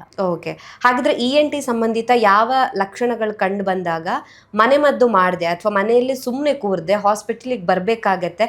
ಸ್ಪೆಷಲಿ ENT ಡಾಕ್ಟರ್ನೇ ಯಾವಾಗ ಮೀಟ್ ಮಾಡಬೇಕು ಅಂತ? ENT ಡಾಕ್ಟರ್ ಯಾವಾಗ ಕಿವಿ ಸೋರ್ತಾ ಇದೆ, ಮೂಗು ರಕ್ತ ಬರ್ತಾ ಇದೆ, ಧ್ವನಿ ಬದಲಾವಣೆ ಆಗಿದೆ, ಇನ್ನೇನು ಹೇಳ್ಬೋದು, ಗಂಟು ಎಲ್ಲಾದ್ರೂ ಗಂಟು ಕಾಣಿಸ್ಕೋತಾ ಇದೆ, ಇಂಥವು ಇಗ್ನೋರ್ ಮಾಡಬೇಡಿ. ಉಸಿರಾಡಕ್ಕೆ ತೊಂದರೆ ಆಗ್ತಾ ಇದೆ, ಇದೆಲ್ಲ ಇಗ್ನೋರ್ ಮಾಡಬೇಡಿ. ಇದೆಲ್ಲ ಮನೆ ಮದ್ದು ಮಾಡಿಕೊಂಡು ವೇಟ್ ಮಾಡಬೇಡಿ. ಓಕೆ. ಇನ್ನು ಕೆಲವರಿಗೆ ಈಗ ಮಳೆಗಾಲದಲ್ಲಿ ಶೀತ ಕೆಮ್ಮು ಶುರುವಾಗಿದೆ, ಆದರೆ ಹೆಚ್ಚು ದಿನ ಆದಮೇಲೆ ಅದು ಹೋಗೋದೇ ಇಲ್ಲ. ಈಗ ಫಾರ್ ಎಕ್ಸಾಂಪಲ್ ನನಗೆ ತಗೊಳ್ಳಿ, ಸೊ ಒಂದು ಸಲ ಶುರುವಾಯಿತು ಅಂತ ಹೇಳಿದಾಗ, ಕೆಮ್ಮು ಶೀತ ಶುರುವಾಯಿತು ಹೇಳಿದಾಗ ಅದು ಇವತ್ತಿಂದ ನಾಳೆಗೆ ಹೋಗೋದಿಲ್ಲ. ಜ್ವರ ಕಡಿಮೆ ಆಗಿರುತ್ತೆ, ಬಟ್ ಆ ಕೆಮ್ಮು 1 ವಾರ 2 ವಾರ ಕೆಲವರಿಗೆ ತಿಂಗಳಂಗಟ್ಲೆ ಇದ್ದೇ ಇರುತ್ತೆ. ಯಾಕೆ ಈ ಥರ ಕಂಟಿನ್ಯೂ ಆಗುತ್ತೆ? ಅಂದರೆ ಅವ್ರಿಗೆ ಪ್ರಾಬ್ಲಮ್ ಸಾಲ್ವ್ ಆಗಿಲ್ಲ ಅಂತನಾ ಅಥವಾ ಹೇಗೆ? Is very interesting question. ಈಗ ಫಸ್ಟ್ ಆಗಿರೋದು ಏನು, ಇದು ತುಂಬಾ ಕಾಮನ್ ಆಗಿದೆ. ಅದು ಎಸ್ಪೆಷಲಿ ಇತ್ತೀಚೆಗೆ ನಾವು ನೋಡ್ತಾ ಇರೋದು, ಒಂದು ಕೆಮ್ಮು ಬಂತು ಇಲ್ಲ ಒಂದು ಕೋಲ್ಡ್ ಬಂತು, ಫಸ್ಟ್ 1-2 ದಿನ ಜ್ವರ ಇರುತ್ತೆ, ಕೋಲ್ಡ್ ಅವ್ರು ಏನೋ ಸ್ವಲ್ಪ ಟ್ಯಾಬ್ಲೆಟ್ಸ್ ತಗೊಂಡ್ರು ಎಲ್ಲ ಸರಿ ಹೋಗಿರುತ್ತೆ. 3ನೇ-4ನೇ ದಿನ ಕೆಮ್ಮು ಸ್ಟಾರ್ಟ್ ಆಗುತ್ತೆ, ಕೆಮ್ಮು ಜಾಸ್ತಿ ಆಗಿ ಆಮೇಲೆ ಇವೆಲ್ಲ ಹೋಗುತ್ತೆ, ಕೆಮ್ಮು ಮಾತ್ರ ಹೋಗೋದೇ ಇಲ್ಲ. ಕರೆಕ್ಟ್ ತಾನೆ? ಇದು ತುಂಬಾ ಕಾಮನ್ ಆಗಿ ಇತ್ತೀಚೆಗಂತೂ ತುಂಬಾನೇ ನೋಡ್ತಾ ಇದೀವಿ. ಅದು ಹೆಂಗೆ, ನೆಗಡಿ ಕೆಮ್ಮು ಹೋಗಿ 1 ತಿಂಗಳು 2 ತಿಂಗಳು ಆಗಿರುತ್ತೆ, ಇನ್ನೂ ಕೆಮ್ತಾ ಇರ್ತಾರೆ. And it is very irritating. ಕೆಲಸ ಮಾಡೋಕ್ಕಾಗ್ತಿಲ್ಲ, ನೈಟ್ ನಿದ್ದೆ ಮಾಡೋಕ್ಕಾಗ್ತಿಲ್ಲ ಅಂತ. ಇದು ಯಾಕಾಗತ್ತೆ ಅಂತಂದ್ರೆ, ಸ್ಟಾರ್ಟಿಂಗ್ ಆಗಿರೋದು ಒಂದು ವೈರಲ್ ಇನ್ಫೆಕ್ಷನ್, ಅದಕ್ಕೆ ಜ್ವರ ಬಂತು, ನೆಗಡಿ ಬಂತು, ಆಮೇಲೆ ಕೆಮ್ಮು ಬಂತು. ಆ ವೈರಲ್ ಇನ್ಫೆಕ್ಷನ್ ಅದಾಗದೆ ಹೋಗುತ್ತೆ, ಅದು ಹೋಗೂ ಇದೆ. But any infection, respiratory infection ಆದಾಗ ಏನಾಗುತ್ತೆ, ಮೂಗಿಂದ ಹಿಡಿದು ಲಂಗ್ಸ್ವರೆಗೂ ಎಲ್ಲ ಟಿಶ್ಯೂ ಏನಿರುತ್ತೆ ಇನ್ಫ್ಲೇಮ್ ಆಗುತ್ತೆ. ಇನ್ಫ್ಲೇಮ್ ಅಂತಂದ್ರೆ ಹೆಂಗೆ ಹೇಳೋದು, ಊತ ಕಾಣಿಸ್ಕೊಳ್ಳೋದು. ಎಸ್, ಎಕ್ಸಾಕ್ಟ್ಲಿ, ಊತ ಆಗಿರುತ್ತೆ. ಆಯ್ತಾ? ಸೊ ಇನ್ಫೆಕ್ಷನ್ ಅಂದ್ರೆ ವೈರಸ್ ಹೋಗಿದೆ, ಬಟ್ ಈ ಊತ ಇನ್ನೂ ಹಾಗೆ ಇರ್ಬೋದು. It may persist. ಆಯ್ತಾ? ಸೊ ಮೂಗಲ್ಲಿ, ಗಂಟ್ಲಲ್ಲಿ, ಅಲ್ಲಿಂದ ಇನ್ನೂ ಕೆಳಗೆ ವಿಂಡ್ ಪೈಪು, ಟ್ರೇಕಿಯಾ ಏನಂತೀವಿ, ಅಲ್ಲಿ ಇನ್ನು ಬ್ರಾಂಕೈ, ಆ ಥರ ಹಾಗೆ ಆ ಊತ ಪರ್ಸಿಸ್ಟ್ ಆಗುತ್ತೆ. ಸೊ ಆ ಊತ ಇರೋದ್ರಿಂದ ಏನಾಗುತ್ತೆ, ಈ ಟಿಶ್ಯೂ ಎಲ್ಲ ಹೈಪರ್ ಸೆನ್ಸಿಟಿವ್ ಇರುತ್ತೆ. ಹೈಪರ್ ಸೆನ್ಸಿಟಿವ್ ಅಂದರೆ ಏನು, ಈಗ ನೀವು ಯೋಚನೆ ಮಾಡಿ, ಫುಲ್ ಕೋಪದಲ್ಲಿ ಕಾಯ್ತಾ ಇದ್ದೀರಾ, ಯಾರಾದರೂ ಒಂದು ಚೂರು ಹಿಂಗೆ ಮಾಡಿದ್ರು ನೀವು ಬಾಸ್ಟ್ ಔಟ್, ಆ ಥರ situation. They are angry, they are red, so they are waiting. ಸ್ವಲ್ಪ ಏನೋ ಟ್ರಿಗರ್ ಆದ್ರೂ ಕೆಮ್ಮು ಬಂದ್ಬಿಡುತ್ತೆ. ಮೀನ್ ವೈಲ್ ಈಗ ಮೂಗಲ್ಲೂ ಊತ ಇದೆ, ಮೂಗಲ್ಲಿ ಊತ ಇದ್ದಾಗ ಏನಾಗುತ್ತೆ, ಅದು ಫ್ಲೆಮ್, ಗೊಣ್ಣೆ ಪ್ರೊಡ್ಯೂಸ್ ಆಗ್ತಾ ಇರುತ್ತೆ. ಗೊಣ್ಣೆ ಇಲ್ಲಿ ಬರ್ತಾ ಇಲ್ಲ, ಹಿಂದೆ ಹೋಗ್ತಾ ಇದೆ. ಸೊ ಗಂಟ್ಲಿಂದ ಹೋಗಿ ಅಲ್ಲಿ ವಿಂಡ್ ಪೈಪ್ಗೆ ಹೋಗಿ ಅದು ಟ್ರಿಗರ್ ಆಗುತ್ತೆ. ಆ ಊತದ ಮೇಲೆ ಆ ಗೊಣ್ಣೆ ಬಂದ ತಕ್ಷಣ ಟ್ರಿಗರ್ ಆಗಿ ಇಮಿಡಿಯೇಟ್ಲಿ ಕಾಫ್ ಬರುತ್ತೆ. ಸೊ ಈ ಸೈಕಲ್ನ ನಿಲ್ಲಿಸಬೇಕು. ಸೊ ಇದಕ್ಕೆ ಟ್ರೀಟ್ಮೆಂಟ್ ತಗೋಬೇಕು. ಸೊ ಕಂಟಿನ್ಯೂಸ್ ಕಫ್ ಇತ್ತು ಹೇಳಿದಾಗ, ಹೌದು, ಇದು ಬಂದು ತೋರಿಸ್ಕೊಂಡು ಟ್ರೀಟ್ಮೆಂಟ್ ತಗೋಬೇಕು. This is very common these days. This needs treatment. Okay doctor, ಇನ್ನೂ ಕೆಲವೊಂದಿಷ್ಟು ಪ್ರಶ್ನೆಗಳು, ಲೈಕ್ ಕಾಮನ್ ಆಗಿ ಜನರಿಗೆ ಇರುವಂತ ಡೌಟ್ಸ್ 1 by 1 ಕೇಳ್ತಾ ಹೋಗ್ತಾನೆ. ಸೊ ಇದು ಎಷ್ಟು ಸತ್ಯ ಅಥವಾ ಎಷ್ಟು ಸುಳ್ಳು ಅನ್ನೋದನ್ನ ನೀವೇ ತಿಳಿಸ್ಕೊಡ್ಬೇಕಾಗತ್ತೆ. ಸೊ ತಣ್ಣೀರು ಕುಡಿದ್ರೆ ಗಂಟ್ಲು ಇನ್ಫೆಕ್ಷನ್ ಆಗುತ್ತಾ ಅಂತ. ಸೊ ಅವಾಗಲೇ ಹೇಳಿದ್ರೆ ನೀವು, ತಣ್ಣೀರು ಕುಡಿಯೋದ್ರಿಂದಾಗಿ ಗಂಟ್ಲು ಇನ್ಫೆಕ್ಷನ್ ಆ ಥರ ಏನು ಆಗೋದಿಲ್ಲ ಅಂತ. ನೆಕ್ಸ್ಟ್ ಒನ್, ತಣ್ಣೀರು ಹಾಗೇನೆ ಬಿಸಿನೀರು 2 ಮಿಕ್ಸ್ ಮಾಡಿ ಕುಡಿದ್ರೆ ಕೆಮ್ಮು ನೆಗಡಿ ಶುರು ಆಗುತ್ತೆ ಹೇಳ್ತಾರೆ, ಹೌದಾ? ತಣ್ಣೀರು ಬಿಸಿನೀರು ಮಿಕ್ಸ್ ಮಾಡಿದ್ರೆ ಏನಾಗುತ್ತೆ? ಅದ್ರ ಟೆಂಪ್ರೇಚರ್ ಕಡಿಮೆ ಆಗುತ್ತೆ, ಇದ್ರ ಟೆಂಪ್ರೇಚರ್ ಜಾಸ್ತಿ ಆಗುತ್ತೆ. ಸೊ ನೀವು ನಾರ್ಮಲ್ ನೀರು ಮಾಡ್ಕೊಂಡು ಕುಡ್ದಿದ್ದೀರಾ, ಏನೂ ಆಗಲ್ಲ. ಸೊ ಅದರಿಂದ ಏನು ಪ್ರಾಬ್ಲಮ್ ಆಗೋದಿಲ್ಲ ಅಂತ. ಓಕೆ. ಸೊ ಕೆಲವರು ಮೂಗ್ ಕಟ್ಕೊಂಡಾಗ ಬಾಮ್ಗಳನ್ನ ಮೂಗಿನ ಒಳಗಡೆ ಹಾಕ್ತಾರೆ, ಇದು ಸರಿನಾ? ಇದು ಸರಿನೇ ಅಲ್ಲ. ಈ ಮೂಗ್ ಒಳಗಡೆ ಕಿವಿ ಒಳಗಡೆ ಏನು ಎಕ್ಸ್ಟ್ರಾ ಹಾಕ್ಬೇಡಿ. ಓಕೆ. ಮೊಸರು ತಿಂದ್ರೆ ಕೋಲ್ಡ್ ಆಗುತ್ತಾ? ಇದು ಫೇವ್ರೆಟ್ ಬಂತ. ನಾವೇನ್ ಹೇಳಿದ್ರು ಹೋಗ್ತಾ ಅವರೇ ಕೇಳ್ತಾರೆ ಮೊಸರು ಬೇಡ ಅಲ್ಲ ಅಂತ. ಇಲ್ಲ, ಮೊಸರಿಂದ ಏನು ಆಗೋದಿಲ್ಲ. ಮೊಸರು ಇಸ್ ಆಕ್ಚುಲಿ ಗುಡ್. ಮೊಸರು ಈಗ ತುಂಬಾ ಪ್ರಮೋಟ್ ಮಾಡ್ತಾ ಇದ್ದಾರೆ ಪ್ರೋಬಯೋಟಿಕ್ ಅಂತ. ಸೊ ಮೊಸರು ಒಳ್ಳೇದು ಹೇಳ್ತಾರೆ. ಹೌದು, ಮೊಸರು ಇಸ್ ಗುಡ್ ಫಾರ್ ಹೆಲ್ತ್. ಮೊಸರಿಂದ ಏನಾಗೋದಿಲ್ಲ. ಬಟ್ ಇದು ಬೇರೆ ಏನ್ ಹೇಳ್ತಾರೆ ಅಂದ್ರೆ ಈ ಸವರ್ ಕರ್ಡ್, ಆಮೇಲೆ ಮತ್ತೆ ಕರ್ಡು ಅಷ್ಟೇ ತುಂಬಾ ಕೋಲ್ಡ್ ಮಾಡ್ಕೊಂಡು ಕುಡಿದ್ರೆ ಗಂಟಲ್ಗೆ ಇರಿಟೇಟ್ ಆಗುತ್ತೆ. ಸೊ ಅದು can be avoided. But otherwise ಗಂಟಲು ನೋವು ಇದರಿಂದ ಬರುತ್ತೆ, ಕರ್ಡ್ ಬೇಡ ಅಂತ ಅನ್ನೋದು ಇಲ್ವೇ ಇಲ್ಲ. ಅದರಿಂದನೇ ಬರುತ್ತೆ ಹೇಳಕ್ ಇಲ್ಲ. ಓಕೆ. ಮಜ್ಜಿಗೆ ಹಾಗಾದ್ರೆ ಎಲ್ಲ ಸೇಮ್. ಓಕೆ. ಬಟ್ ಇದು ಸವರ್ ಇರಬಾರ್ದು. ಸವರ್ ಇದ್ರೆ ಸವರ್ ಅಂದ್ರೆ ಏನು, ಇದು ತುಂಬಾ ಹುಳಿ ಇರಬಾರ್ದು. ಅದ್ರಿಂದ ಇದಾಗತ್ತೆ, ಇರಿಟೇಟ್ ಆಗುತ್ತೆ. ಓಕೆ. ಓಕೆ. ಬಾಳೆಹಣ್ಣು ತಿಂದ್ರೆ ಕಫ ಆಗುತ್ತೆ ಹೇಳಿ. ಇದು ಅಷ್ಟೇ, ಬಾಳೆಹಣ್ಣು ಏನ್ ಪಾಪನೂ ಮಾಡಿಲ್ಲ, ಬಾಳೆಹಣ್ಣು ತಿನ್ಬೋದು. ಓಕೆ, ಏನು ಪ್ರಾಬ್ಲಮ್ ಆಗೋದಿಲ್ಲ. ಓಕೆ. ಐಸ್ ಕ್ರೀಮ್ ತಿಂದ್ರೆ ಗಂಟ್ಲು ಹಾಳಾಗೋದು? ಐಸ್ ಕ್ರೀಮ್ ಅಷ್ಟೇ. ಐಸ್ ಕ್ರೀಮ್ ಏನು, ಐಸ್ ಕ್ರೀಮ್ ಜಾಸ್ತಿ ತಿಂದ್ರೆ ಆಕ್ಚುಲಿ ದಪ್ಪ ಆಗ್ತೀವಿ. More than anything else, it is high fat food, but the temperature is very low. So ice cream ತಿಂದಾಗ ಏನಾಗುತ್ತೆ, ಅಗೇನ್ ಗಂಟಲ ಇರಿಟೇಟ್ ಮಾಡುತ್ತೆ, ಗಂಟಲಲ್ಲಿ ಟೆಂಪರೇಚರ್ ಲೋವರ್ ಮಾಡುತ್ತೆ, ಲೋಕಲ್ ಇಮ್ಯುನಿಟಿನ ಕಡಿಮೆ ಮಾಡುತ್ತೆ. ಬಟ್ ಅದಕ್ಕೆ ಡೈಲಿ ಐಸ್ ಕ್ರೀಮ್ ತಿಂದ್ರೆ ಆಬ್ವಿಯಸ್ಲಿ ಏನಾದ್ರೂ ಆಗೇ ಆಗುತ್ತೆ. ಬಟ್ ಯಾವಾಗ್ಲೂ ಒಂದ್ಸಲ ತಿನ್ನೋದ್ರಲ್ಲಿ ಏನ್ ತಪ್ಪೇನಿಲ್ಲ ಅನ್ಸುತ್ತೆ. ಅದರಿಂದ ಐಸ್ ಕ್ರೀಮ್ ತಿನ್ನೋದ್ರಿಂದ ಥ್ರೋಟ್ ಇನ್ಫೆಕ್ಷನ್ ಖಂಡಿತ ಆಗಲ್ಲ, unless ice cream is infected. Ice cream ಅಲ್ಲಿ ಕೀಟಾಣು ಇತ್ತಂದ್ರೆ ಬರುತ್ತೆ. ಓಕೆ. ಅದರ್ವೈಸ್ ಏನು ಆಗಲ್ಲ ಅಂತ. ಸೊ ನಾವು ಕೆಮ್ಮು ನೆಗಡಿ ಶೀತ ಆಗೋದಕ್ಕೆ ನಾವು ತಿನ್ನೋ ಫುಡ್ಡೇ ಬ್ಲೇಮ್ ಮಾಡೋದು ತಪ್ಪಾಗುತ್ತೆ ಅಂತ. ತಪ್ಪಾಗುತ್ತೆ. At the bottom of every infection is an organism. ನಮ್ಗೆ ಸಾಮಾನ್ಯವಾಗಿ ನೆಗಡಿ ಕೆಮ್ಮು ಬರೋದು ಹೆಂಗೆ ಅಂದ್ರೆ ಬೇರೆಯವರಿಂದ. ಯಾರಿಗೋ ಇದೆ, ನಾವು ಅವ್ರ ಸುತ್ತಲೂ ಇದೀವಿ, ಅವ್ರ ಜೊತೆ ಇದೀವಿ, we are in the same room, ಇಲ್ಲ ಅವ್ರು ನಮ್ಮ ಮೇಲೆ ಕೆಮ್ಮಿದ್ರು, ನಮ್ಮ ಮೇಲೆ ಸ್ನೀಸ್ ಮಾಡಿದ್ರು, ಅವಾಗ ಖಂಡಿತ ಬರುತ್ತೆ. ಓಕೆ. ಬಟ್ ಕೆಲವರು ಹೇಳ್ತಾರೆ, ಓ ನನಗೆ ಇಮ್ಯುನಿಟಿ ಜಾಸ್ತಿ ಇದೆ, ಜ್ವರ ಇದ್ದವ್ರು ನನ್ನ ಪಕ್ಕ ಇದ್ರು ಏನೂ ಆಗಲ್ಲ ಅಂತ. ಹೌದಾ ಹಾಗಾದ್ರೆ ಅದು? ಇದು ಅಷ್ಟೇ ದೊಡ್ಡ ಮಿತ್ತು. ಇಮ್ಯುನಿಟಿ ಸ್ವಲ್ಪ ಜಾಸ್ತಿ ಗಂಟ್ಲು ನೋವು ಬರ್ತಾ ಇದ್ರೆ ನಂಗೆ ಇಮ್ಯುನಿಟಿ ಇಲ್ಲ, ನಂಗೆ ಏನು ಆಗದಿರಿ, ಅದು ಹಾಗಲ್ಲ. Immunity it's A different thing. ಈ ಕೆಮ್ಮು ನೆಗಡಿ ಹೇಗೆ ಸ್ಪ್ರೆಡ್ ಆಗೋದು ಅಂತಂದ್ರೆ, ಈ ವೈರಸ್ ಇರ್ತವೆ, ನಾವು ಸ್ನೀಸ್ ಮಾಡ್ತೀವಿ ಇಲ್ಲ ಕೆಮ್ತೀವಲ್ಲ, ಈ ವೈರಸ್ಸು ಏರೋಸಾಲ್ ಪಾರ್ಟಿಕಲ್ಸ್ ಆಗಿ ಆಚೆ ಬರುತ್ತೆ. ಅದು ಎಷ್ಟೋ ಹೊತ್ತು ಇರುತ್ತೆ, it is in the air. ಈ ಏರೋಸಾಲ್ಸ್, ಆ ಏರೋಸಾಲ್ ಒಳಗೆ ಲೈವ್ ವೈರಸ್ ಇರುತ್ತೆ. ಈ ಏರೋಸಾಲ್ನ ಬೇರೆ ಯಾರಾದ್ರೂ ಇನ್ಹೇಲ್ ಮಾಡಿದ್ರೆ ಅದು ಒಳಗೋಗಿ ಮಲ್ಟಿಪ್ಲೈ ಆಗಿ ಅವ್ರಿಗೆ ಇನ್ಫೆಕ್ಷನ್ ಬರುತ್ತೆ. ಸ್ವಲ್ಪ ಹೊತ್ತು ಆದ್ಮೇಲೆ ಅದು ಸೆಟಲ್ ಆಗುತ್ತೆ. But while it is in the air, ಬೇರೆ ಯಾರಾದ್ರೂ ಅದನ್ನ ಇನ್ಹೇಲ್ ಮಾಡಿದ್ರೆ ಅವ್ರಿಗೆ infection. This is how any respiratory infection spreads. Okay. So ಈ ವಿಚಾರದ ಬಗ್ಗೆ ಕೂಡ ನಾವು ತಿಳ್ಕೊಳ್ಳೋ ಅಂಥದ್ದು ತುಂಬಾನೇ ಇದೆ. ಸೊ ಒಂದಿಷ್ಟು ಮಿತ್ಸ್ಗಳು ಇದಾವೆ. ಇದನ್ನ ಹೊರತುಪಡಿಸಿ ಬೇರೆ ಏನಾದ್ರು OPD ಇಲ್ಲಿ ಜನ ಕೇಳ್ಬೇಕಾದ್ರೆ ನಿಮ್ಗೆ ಅನ್ಸುತ್ತೆ ಡಾಕ್ಟರ್, ಲೈಕ್ ಇದೆಲ್ಲ ಒಂದು ದೊಡ್ಡ ಮಿತ್ತು, ಆಕ್ಚುಲ್ ರಿಯಾಲಿಟಿ ಬೇರೆನೇ ಇದೆ ಅನ್ನೋಂಥದ್ದು ಬೇರೆ ಏನಾದ್ರು ವಿಚಾರಗಳಿದೆಯಾ? ಇವೇ ಕಾಮನ್. ಅಂಡ್ ಕೆಲವರು ತುಂಬಾ ಇದು ಎಷ್ಟೊಂದು ಫುಡ್ಸ್, ನನ್ಗೆ ಇದು ತಿಂದ್ರೆ ಅಲರ್ಜಿ ಆಗುತ್ತೆ, ಅದು ತಿಂದ್ರೆ ಅಲರ್ಜಿ ಆಗುತ್ತೆ ಅಂತ ಇರುತ್ತೆ. ಫುಡ್ ಅಲರ್ಜಿ ಅನ್ನೋದು ಇರಲ್ವಾ? ಫುಡ್ ಅಲರ್ಜಿ ಇದೆ, ಬಟ್ ಎಷ್ಟೊಂದ್ಸಲ ನನಗನ್ಸುತ್ತೆ ನಮ್ಗೆ ಯಾವ್ದಾದ್ರು ಇಷ್ಟ ಇಲ್ಲ ಅಂದ್ರೆ ಅದನ್ನ ಅಲರ್ಜಿ ಅಂತ ಅನ್ಬಿಡ್ತೀವಿ. ನಂಗೆ ಬದನೆಕಾಯಿ ತಿಂದ್ರೆ ಹಿಂಗಾಗುತ್ತೆ ಅಂತ, ನಂಗೆ ಬದನೆಕಾಯಿ ಇಷ್ಟ ಇಲ್ಲ, ಸೊ ಅದು ಅಲರ್ಜಿ ಅಂತ ಡಿಸೈಡ್ ಮಾಡಿ ಮೈಕೈ ತುರ್ಸುತ್ತೆ ಅಂತ ಹೇಳೋ. ಬಟ್ ಕಾಮನೆಸ್ಟ್ ಇವೆ, ಮೊಸರು ಆಮೇಲೆ ಬಾಳೆಹಣ್ಣು. ಎಷ್ಟೊಂದು ಐ ನೋ ಪೀಪಲ್ ಎಷ್ಟೊಂದು ವರ್ಷದಿಂದ ಬಾಳೆಹಣ್ಣು ಮೊಸರು ಮುಟ್ಟದೇ ಇರೋರು ಇದ್ದಾರೆ. ಓಕೆ. ಕಫ ಆಗುತ್ತೆ, ನೆಗಡಿ ಆಗುತ್ತೆ, ಈ ರೀಸನ್ಗೋಸ್ಕರ. ಡಾಕ್ಟರ್, ಕೊನೆಯದಾಗಿ ನಿಮ್ಮ ಕಡೆಯಿಂದ ಈ ಮಳೆಗಾಲದಲ್ಲಿ ನಮ್ಮನ್ನು ನಾವು ರಕ್ಷಿಸ್ಕೊಳ್ಳೋದು ಹೇಗೆ, ಟಿಪ್ಸ್ ಏನಾದರೂ ಇದೆಯಾ? ಸೊ ENT ಪ್ರಾಬ್ಲಮ್ ಬರ್ದೇ ಇರೋ ರೀತಿಯಲ್ಲಿ ಹೇಗೆ ಕಾಪಾಡ್ಕೋಬೇಕಾಗತ್ತೆ ಅಂತ? ಮಳೆಯಲ್ಲಿ ನೆನಿಬೇಡಿ. ಆಮೇಲೆ ವಾಶ್ ಯೋರ್ ಹ್ಯಾಂಡ್ ವಾಶ್ ಮಾಡಬೇಕು. ಬಿಕಾಸ್ ಈಗ ಹೇಳಿದ್ನಲ್ಲ, ಈ ಸೀಸನಲ್ಲಿ ಕೀಟಾಣು ಜಾಸ್ತಿ ಇರುತ್ತೆ. ಬೇರೆಯವ್ರಿಗೆ ನೆಗಡಿ ಕೆಮ್ಮು ಇದ್ರೆ ಅವರು they use the same door handles, they use the same furniture ಎಲ್ಲ ಯೂಸ್ ಆಚೆ ಹೋದಾಗ ಸ್ಟೇರ್ ಕೇಸು, ರೈಲಿಂಗ್ಸು ಎಲ್ಲ ಟಚ್ ಮಾಡ್ತೀವಿ. ಎಲ್ಲಿ ಯಾವ ಕೀಟಾಣು ಇದೆ ಗೊತ್ತಿಲ್ಲ ನಮಗೆ. ಸೊ ಫ್ರೀಕ್ವೆಂಟ್ ಆಗಿ ಹ್ಯಾಂಡ್ ಸ್ಯಾನಿಟೈಸ್ ಅಂತ ಹೇಳ್ಬಾರ್ದು, ಎಲ್ಲ ಇಮಿಡಿಯೇಟ್ಲಿ ಅದು ಪುಸ್ ಅಂತಾರೆ. ಹ್ಯಾಂಡ್ ವಾಶ್ ಮಾಡೋದು is a very good habit. ಅದನ್ನ ಮಾಡ್ಬೋದು. ಸ್ವಲ್ಪ ಏನಾದ್ರೂ ಮೂಗ್ ಕಂಜೆಷನ್ ಅಂತ ಅನ್ಸಿದ್ರೆ ಸ್ಟೀಮ್ ತಗೊಳ್ಳೋದು, ಇಲ್ಲ ಗಂಟ್ಲು ಇರಿಟೇಷನ್ ಆದ್ರೆ ಅವಾಗ ಗಾರ್ಗಲ್ ಮಾಡೋದು, ಇವೆಲ್ಲ ಮಾಡ್ಬೋದು. ಓಕೆ. ಇನ್ನು ಕೆಲವರಿಗೆ ಇಡೀ ವರ್ಷದಲ್ಲಿ ಒಂದ್ಸಲನೂ ಜ್ವರ ಶೀತ ಬಂದಿರೋದಿಲ್ಲ, ಅದ್ ಯಾಕೆ ಡಾಕ್ಟರ್?